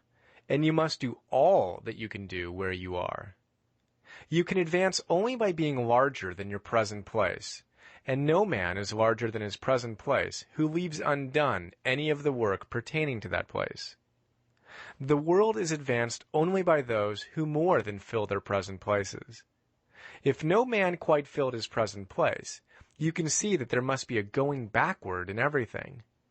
Those who do not quite fill their present places are dead weight upon society, government, commerce, and industry. They must be carried along by others at a great expense. The progress of the world is retarded only by those who do not fill the places they are holding. They belong to a former age in a lower stage or plane of life, and their tendency is toward degeneration. No society could advance if every man was smaller than his place. Social evolution is guided by the law of physical and mental evolution. In the animal world, evolution is caused by excess of life.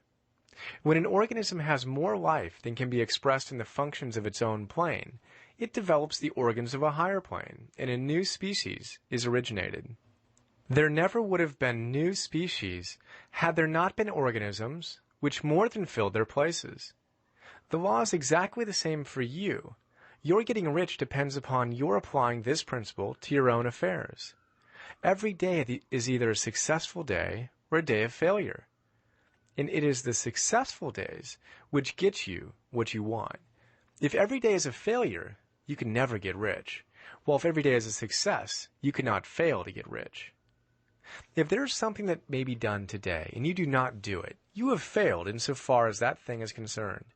And the consequences may be more disastrous than you imagine. You cannot foresee the results of even the most trivial act. You do not know the workings of all the forces that have been set moving in your behalf. Much may be depending on your doing some simple act. It may be the very thing which is to open the door of opportunity to very great possibilities. You can never know all the combinations which Supreme Intelligence is making for you in the world of things and of human affairs.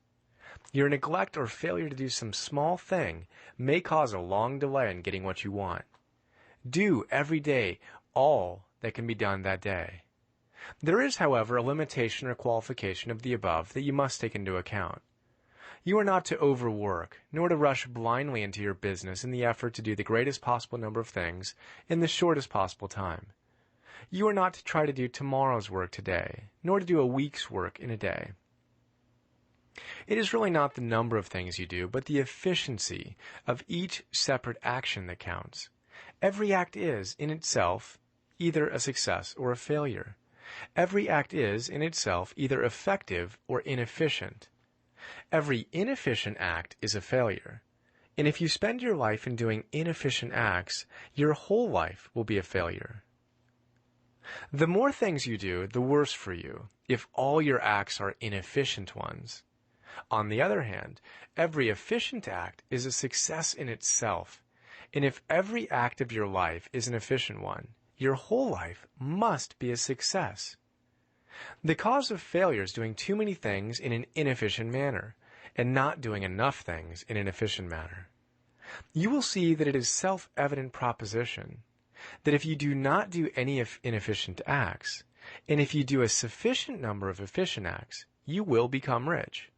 If now it is possible for you to make each act an efficient one, you see again that the getting of riches is reduced to an exact science, like mathematics. The matter turns then on the questions whether you can make each separate act a success in itself. And this you can certainly do. You can make each act a success because all power is working with you, and all power cannot fail. Power is at your service, and to make each act efficient, you have only to put power into it. Every action is either strong or weak, and when everyone is strong, you are acting in a certain way, which will make you rich. Every act can be made strong and efficient by holding your vision while you are doing it, and putting the whole power of your faith and purpose into it. It is at this point that the people fail who separate mental power from personal action. They use the power of mind in one place and at one time, and they act in another place and at another time. So their acts are not successful in themselves. Too many of them are inefficient. But if all power goes into every act, no matter how commonplace, every act will be a success in itself. And as in the nature of things, every success opens the way to other successes. Your progress towards what you want and the progress of what you want toward you will become increasingly rapid. Remember that successful action is cumulative in its results. Since the desire for more life is inherent in all things, when a man begins to move towards larger life, more things attach themselves to him, and the influence of his desire is multiplied. Do every day all that you can do that day, and do each act in an efficient manner. In saying that you must hold your vision while you are doing each act, however trivial or commonplace, I do not mean to say that it is necessary at all times to see the vision distinctly to its smallest details. It should be the work of your leisure hours to use your imagination on the details of your vision, and to contemplate them until they are firmly fixed upon your memory. If you wish speedy results, spend practically all your spare time in this practice. By continuous contemplation, you will get the picture of what you want, even to the smallest details, so firmly fixed upon your mind and so completely transferred to the mind of formless substance, that in your working hours, you need only to mentally refer to the picture to stimulate your faith and purpose, and cause your best effort to be put forth. So contemplate your picture in your leisure hours until your consciousness is so full of it that you can grasp it instantly. You will become so enthused with its bright promises that the mere thought of it will call forth the strongest energies of your whole being. Let us again repeat our syllabus, and by slightly changing the closing statements, bring it to the point we have now reached. There's a thinking stuff from which all things are made, and which, in its original state, permeates, penetrates, and fills the inner spaces of the universe. A thought in this substance produces the thing that is imaged by the thought. Man can form things in his thought, and, by impressing his thought upon formless substance, can cause the thing he thinks about to be created. In order to do this, man must pass from the competitive to the creative mind. He must form a clear mental picture of the things he wants, and do, with faith and purpose, all that can be done each day, doing each separate thing in an efficient manner. Chapter 13. Getting into the right business. Success in any particular business depends for one thing upon your possessing in a well-developed state the faculties required in that business.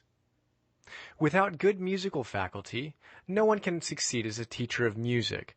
Without well-developed mechanical faculties, no one can achieve great success in any of the mechanical trades. Without tact and the commercial faculties, no one can succeed in a mercantile pursuit. And to possess in a well-developed state the faculties required in your particular vocation does not ensure getting rich. There are musicians who have remarkable talent and who yet remain poor. There are blacksmiths, carpenters, and so on who have excellent mechanical ability, but who do not get rich. And there are merchants with good faculties for dealing with men who nevertheless fail. The different faculties are tools. It is essential to have good tools, but it is also essential that the tools should be used in the right way. No man can take a sharp saw, a square, a good plane, and so on, and build a handsome article of furniture. Another man can take the same tools and set to work to duplicate the article, but his production will be a botch. He does not know how to use good tools in a successful way. The various faculties of your mind are the tools with which you must do the work, which is to make you rich. It will be easier for you to succeed if you get into a business for which you are well equipped with mental tools. Generally speaking, you will do best in that business which will use your strongest faculties, the one for which you are naturally best fitted. But there are limitations to this statement also. No man should regard his vocation as being irrevocably fixed by the tendencies with which he was born. You can get rich in any business, for if you have not the right talent, you can develop that talent. It merely means that you will have to make your tools as you go along, instead of confining yourself to the use of those with which you were born. It will be easier for you to succeed in a vocation for which you already have the talents in a well-developed state, but you can succeed in any vocation, for you can develop any rudimentary talent, and there is no talent of which you have not at least the rudiment. You will get rich most easily in point of effort if you do that for which you are best fitted, but you will get rich most satisfactorily if you do that which you want to do. Doing what you want to do is life, and there is no real satisfaction in living if we are compelled to be forever doing something that we do not like to do, and can never do what we want to do. And it is certain that you can do what you want to do. The desire to do it is proof that you have within you the power which can do it. Desire is a manifestation of power. The desire to play music is the power which can play music, seeking expression and development. The desire to invent mechanical devices is the mechanical talent seeking expression and development. Where there is no power, either developed or undeveloped, to do a thing, there is never any desire to do that thing. And where there is strong desire to do a thing, it is certain proof that the power to do it is strong, and only requires to be developed and applied in the right way. All things else being equal, it is best to select the business for which you have the best developed talent. But if you have a strong desire to engage in any particular line of work, you should select that work as the ultimate end at which you aim. You can do what you want to do, and it is your right and privilege to follow the business or avocation which will be most congenial and pleasant. You are not obliged to do what you do not like to do, and should not do it except as a means to bring you to the doing of the thing you want to do. If there are any past mistakes whose consequences have placed you in an undesirable business or environment, you may be obliged for some time to do what you do not like to do. But you can make the doing of it pleasant by knowing that it is making it possible for you to come to the doing of what you want to do. If you feel that you are not in the right vocation, do not act too hastily in trying to get into another one. The best way generally to change business or environment is by growth. Do not be afraid to make a sudden and radical change if the opportunity is presented, and you feel after careful consideration that it is the right opportunity. But never take sudden or radical action when you are in a doubt as to the wisdom of doing so. There is never any hurry on the creative plane, and there is no lack of opportunity. When you get out of the competitive mind, you will understand that you never need to act hastily. No one else is going to beat you to the thing you want to do. There is enough for all.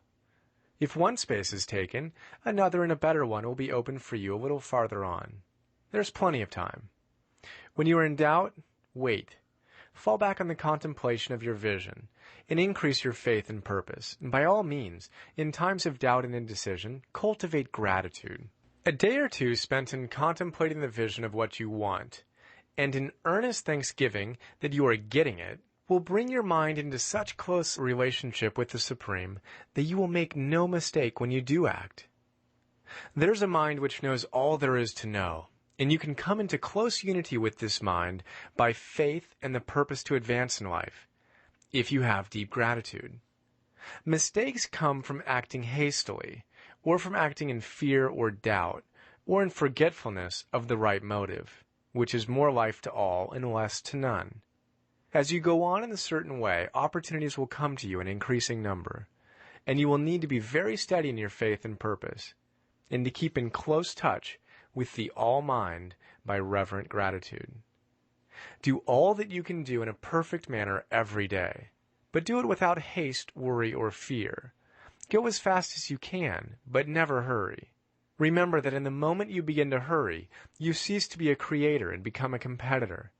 You drop back upon the old plane again. Whenever you find yourself hurrying, call a halt. Fix your attention on the mental image of the thing you want, and begin to give thanks that you are getting it. The exercise of gratitude will never fail to strengthen your faith and renew your purpose. Chapter 14. The Impression of Increase. Whether you change your vocation or not, your actions for the present must be those pertaining to the business in which you are now engaged. You can get into the business you want by making constructive use of the business you are already established in, by doing your daily work in a certain way. And insofar as your business consists in dealing with other men, whether personally or by letter, the key thought of all your efforts must be to convey to their minds the impression of increase. Increase is what all men and all women are seeking. It is the urge of the formless intelligence within them, seeking fuller expression. The desire for increase is inherent in all nature. It is the fundamental impulse of the universe. All human activities are based on the desire for increase. People are seeking more food, more clothes, better shelter, more luxury, more beauty, more knowledge, more pleasure, increase in something, more life. Every living thing is under this necessity for continuous advancement. Where increase of life ceases, dissolution and death set in at once. Man instinctively knows this, and hence he is forever seeking more. This law of perpetual increase is set forth by Jesus in the parable of the talents. Only those who gain more retain any. From him who hath not shall be taken away even that which he hath. The normal desire for increased wealth is not an evil or reprehensible thing. It is simply the desire for more abundant life. It is aspiration. And because it is the deepest instinct of their natures, all men and women are attracted to him who can give them more of the means of life. In following the certain way as described in the foregoing pages, you are getting continuous increase for yourself, and you are giving it to all with whom you deal. You are a creative center, from which increase is given off to all. Be sure of this, and convey assurance of the fact to every man, woman, and child with whom you come in contact. No matter how small the transaction, even if it be only the selling of a stick of candy to a little child, put into it the thought of increase, and make sure that the customer is impressed with the thought. Convey the impression of advancement with everything you do, so that all people shall receive the impression that you are an advancing man, and that you advance all with whom you deal.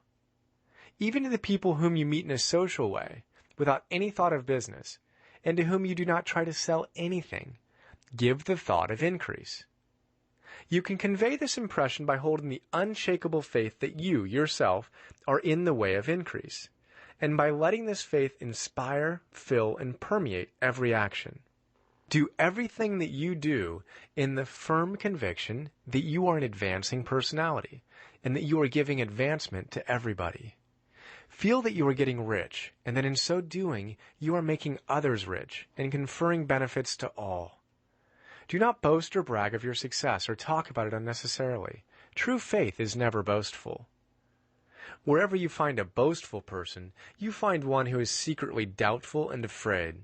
Simply feel the faith, and let it work out in every transaction.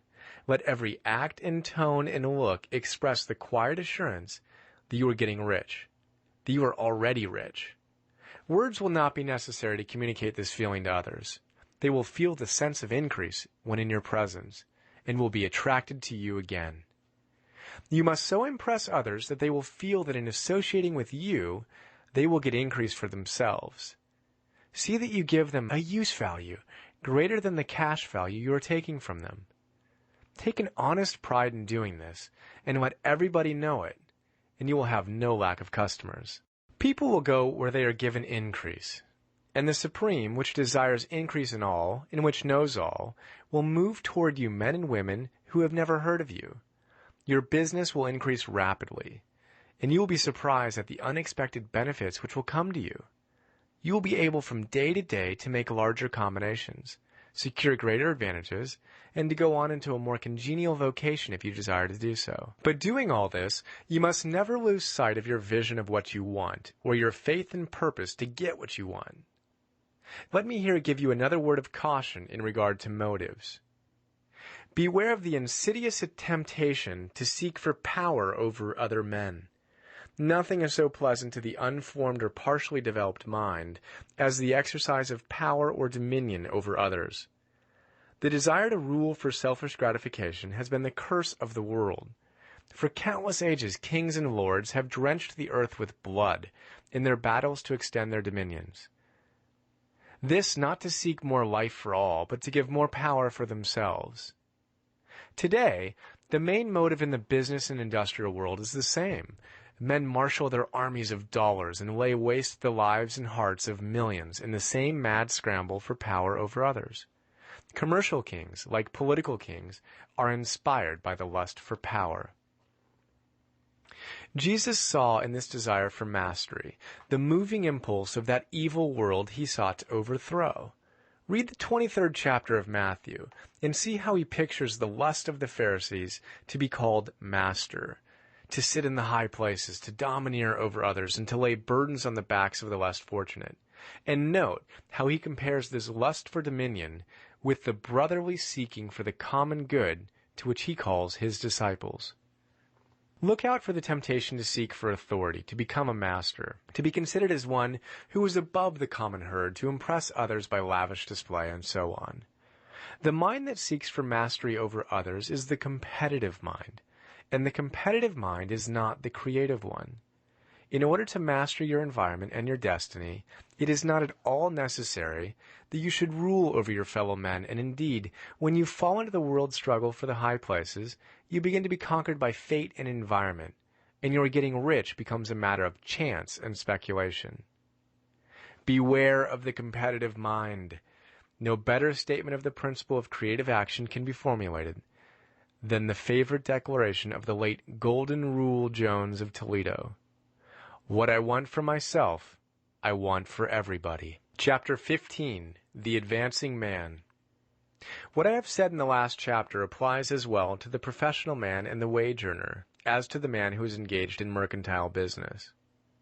No matter whether you are a physician, a teacher, or a clergyman, if you can give increase of life to others and make them sensible of the fact, they will be attracted to you, and you will get rich. The physician who holds the vision of himself as a great and successful healer, and who works toward the complete realization of that vision with faith and purpose, as described in former chapters, will come into such close touch with the source of life that he will be phenomenally successful. Patients will come to him in throngs. No one has a greater opportunity to carry into effect the teaching of this book than the practitioner of medicine. It does not matter to which of the various schools he may belong, for the principle of healing is common to all of them, and may be reached by all alike. The advancing man in medicine who holds to a clear mental image of himself as successful, and who obeys the laws of faith, purpose, and gratitude, will cure every curable case he undertakes, no matter what remedies he use. In the field of religion, the world cries out for clergymen who can teach his hearers the true science of abundant life.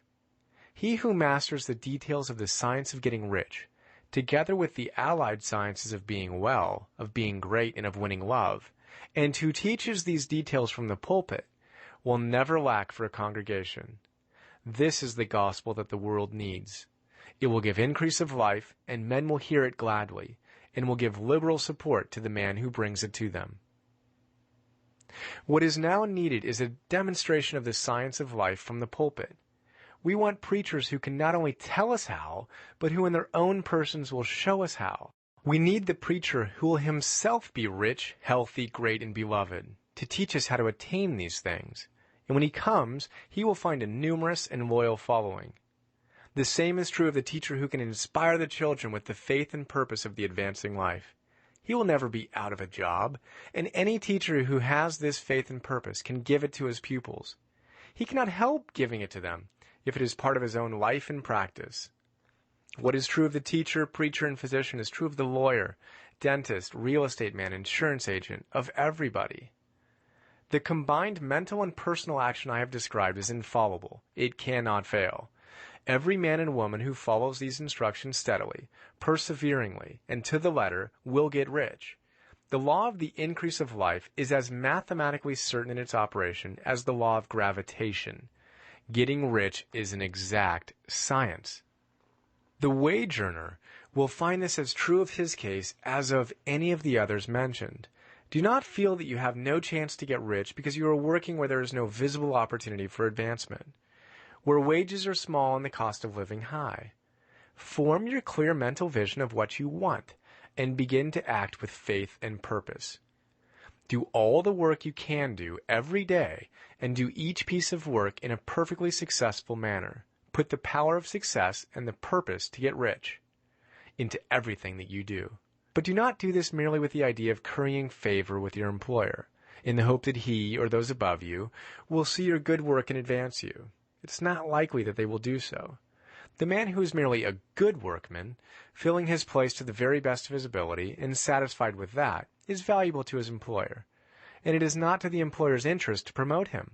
He's worth more where he is. To secure advancement, something more is necessary than to be too large for your place. The man who is certain to advance is the one who is too big for his place, and who has a clear concept of what he wants to be, who knows that he can become what he wants to be, and who is determined to be what he wants to be. Do not try to more than fill your present place with the view of pleasing your employer. Do it with the idea of advancing yourself. Hold the faith and purpose of increase during work hours, after work hours, and before work hours. Hold it in such a way that every person who comes in contact with you, whether foreman, fellow workman, or social acquaintance, will feel the power of purpose radiating from you, so that everyone will get the sense of advancement and increase from you. Men will be attracted to you, and if there is no possibility for advancement in your present job, you will very soon see an opportunity to take another job. There is a power which never fails to present opportunity to the advancing man who is moving in obedience to law. God cannot help helping you if you act in a certain way. He must do so in order to help himself. There is nothing in your circumstances or in the industrial situation that can keep you down. If you cannot get rich working for the Steel Trust, you can get rich on a 10-acre farm. And if you begin to move in a certain way, you will certainly escape from the clutches of the Steel Trust and get on to the farm or wherever else you wish to be. If a few thousands of its employees would enter upon the certain way, this Steel Trust would soon be in a bad plight. It would have to give its working men more opportunity or go out of business. Nobody has to work for a trust. The trust can keep men in so-called hopeless conditions only so long as there are men who are too ignorant to know of the science of getting rich, or too intellectually slothful to practice it. Begin this way of thinking and acting, and your faith and purpose will make you quick to see any opportunity to better your condition. Such opportunities will speedily come, for the Supreme, working in all and working for you, will bring them before you. Do not wait for an opportunity to be all that you want to be. When an opportunity to be more than you are now is presented, and you feel impelled toward it, take it. It will be the first step toward a greater opportunity. There is no such thing possible in this universe as a lack of opportunities for the man who is living the advancing life.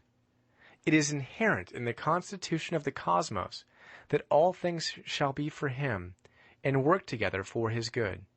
And he must certainly get rich if he acts and thinks in a certain way.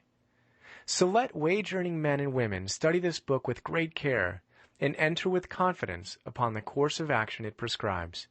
It will not fail. Chapter 16. Some Cautions and Concluding Observations.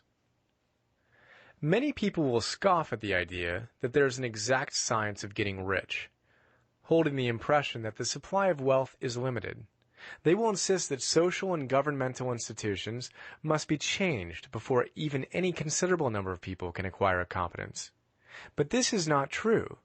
It is true that existing governments keep the masses in poverty, but this is because the masses do not think and act in a certain way. If the masses begin to move forward, as suggested in this book, neither governments nor industrial systems can check them. All systems must be modified to accommodate the forward movement.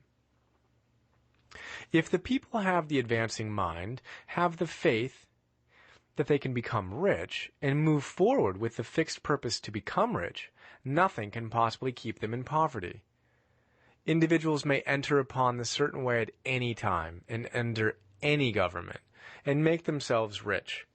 And when any considerable number of individuals do so under any government, they will cause the system to be so modified as to open the way for others.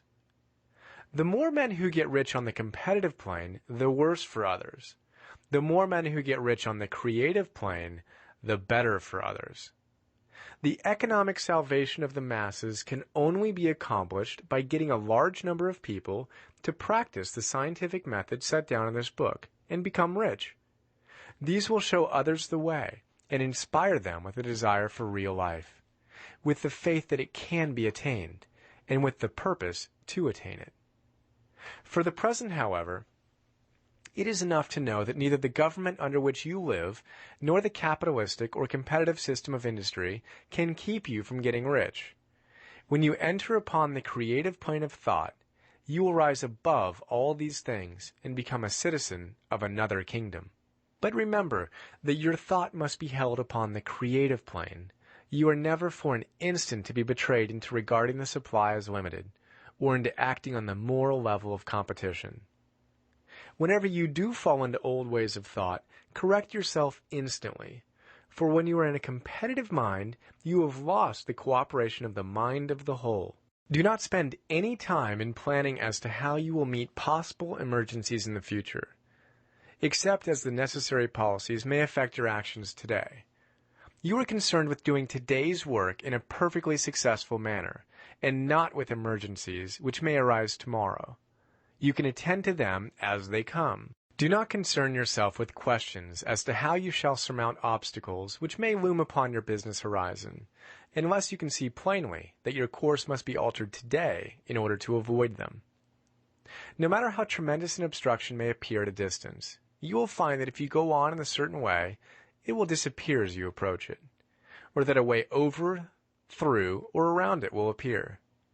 No possible combination of circumstances can defeat a man or woman who is proceeding to get rich along strictly scientific lines. No man or woman who obeys the law can fail to get rich, any more than one who can multiply 2 by 2 and fail to get 4. Give no anxious thought to possible disasters, obstacles, panics, or unfavorable combinations of circumstances. It is time enough to meet such things when they present themselves before you in the immediate present. And you will find that every difficulty carries with it the wherewithal for its overcoming. Guard your speech. Never speak of yourself, your affairs, or of anything else in a discouraged or discouraging way. Never admit the possibility of failure or speak in a way that infers failure as a possibility. Never speak of the times as being hard or of business conditions as being doubtful. Times may be hard and business doubtful for those who are on the competitive plane, but they can never be so for you. You can create what you want, and you are above fear. When others are having hard times in poor business, you will find your greatest opportunities. Train yourself to think of and to look upon the world as something which is becoming, which is growing, and to regard seeming evil as being only that which is undeveloped. Always speak in terms of advancement. To do otherwise is to deny your faith, and to deny your faith is to lose it. Never allow yourself to feel disappointed. You may expect to have a certain thing at a certain time and not get it at that time, and this will appear to you like failure.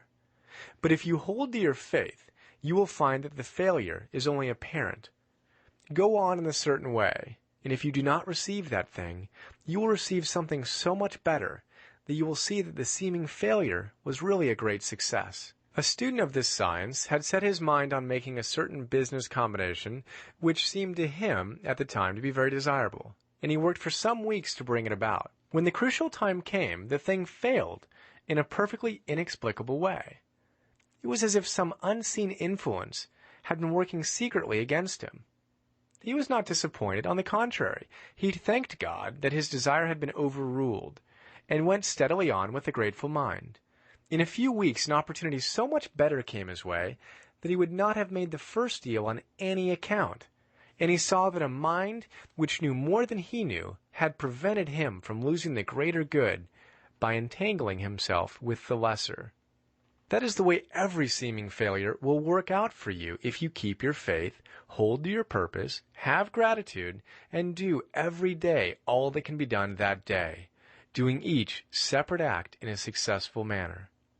When you make a failure, it is because you have not asked for enough. Keep on, and a larger thing than you are seeking will certainly come to you. Remember this. You will not fail because you lack the necessary talent to do what you wish to do.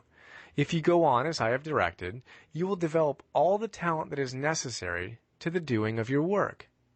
It is not within the scope of this book to deal with the science of cultivating talent, but it is as certain and simple as the process of getting rich. However, do not hesitate or waver for fear that when you come to any certain place, you will fail for lack of ability. Keep right on, and when you come to that place, the ability will be furnished to you. The same source of ability which enabled the untaught Lincoln to do the greatest work in government ever accomplished by a single man is open to you. You may draw upon all the mind there is for wisdom to use in meeting the responsibilities which are laid upon you. Go on in full faith. Study this book. Make it your constant companion until you have mastered all the ideas contained in it. While you are getting firmly established in this faith, you will do well to give up most recreations and pleasure, and to stay away from places where ideas conflicting with these are advanced in lectures or sermons. Do not read pessimistic or conflicting literature, or get into arguments upon the matter. Do very little reading outside of the writers mentioned in the preface. Spend most of your leisure time in contemplating your vision, and in cultivating gratitude, and in reading this book. It contains all you need to know of the science of getting rich, and you will find all the essentials summed up in the following chapter. Chapter 17, Summary of the Science of Getting Rich. There is a thinking stuff from which all things are made, and which, in its original state, permeates, penetrates, and fills the inner spaces of the universe. A thought in this substance produces the thing that is imaged by the thought. Man can form things in his thought, and by impressing his thought upon formless substance, can cause the thing he thinks about to be created. In order to do this, man must pass from the competitive to the creative mind. Otherwise, he cannot be in the harmony with the formless intelligence, which is always creative and never competitive in spirit. Man may come into full harmony with the formless substance by entertaining a lively and sincere gratitude for the blessings it bestows upon him. Gratitude unifies the mind of man with the intelligence of substance, so that the man's thoughts are received by the formless. Man can remain upon the creative plane only by uniting himself with the formless intelligence through a deep and continuous feeling of gratitude. Man must form a clear and definite mental image of the things he wishes to have, to do, or to become, and he must hold this mental image in his thoughts while being deeply grateful to the Supreme that all his desires are granted to him. The man who wishes to get rich must spend his leisure hours in contemplating his vision and in earnest thanksgiving that the reality is being given to him. Too much stress cannot be laid on the importance of frequent contemplation of the mental image, coupled with unwavering faith and devout gratitude. This is the process by which the impression is given to the formless and the creative forces set in motion. The creative energy works through the established channels of natural growth and of the industrial and social order. All that is included in his mental image will surely be brought to the man who follows the instructions given above and whose faith does not waver. What he wants will come to him through the ways of established trade and commerce. In order to receive his own, when it shall come to him, man must be active, and this activity can only consist in more than filling his present place. He must keep in mind the purpose, to get rich through the realization of his mental image, and he must do, every day, all that can be done that day. Taking care to do each act in a successful manner, he must give to every man a use value in excess of the cash value he receives, so that each transaction makes for more life. And he must so hold the advancing thought that the impression of increase will be communicated to all with whom he comes in contact. The men and women who practice the foregoing instructions will certainly get rich. And the riches they receive will be in exact proportion to the definiteness of their vision, the fixity of their purpose, the steadiness of their faith, and the depth of their gratitude. The end.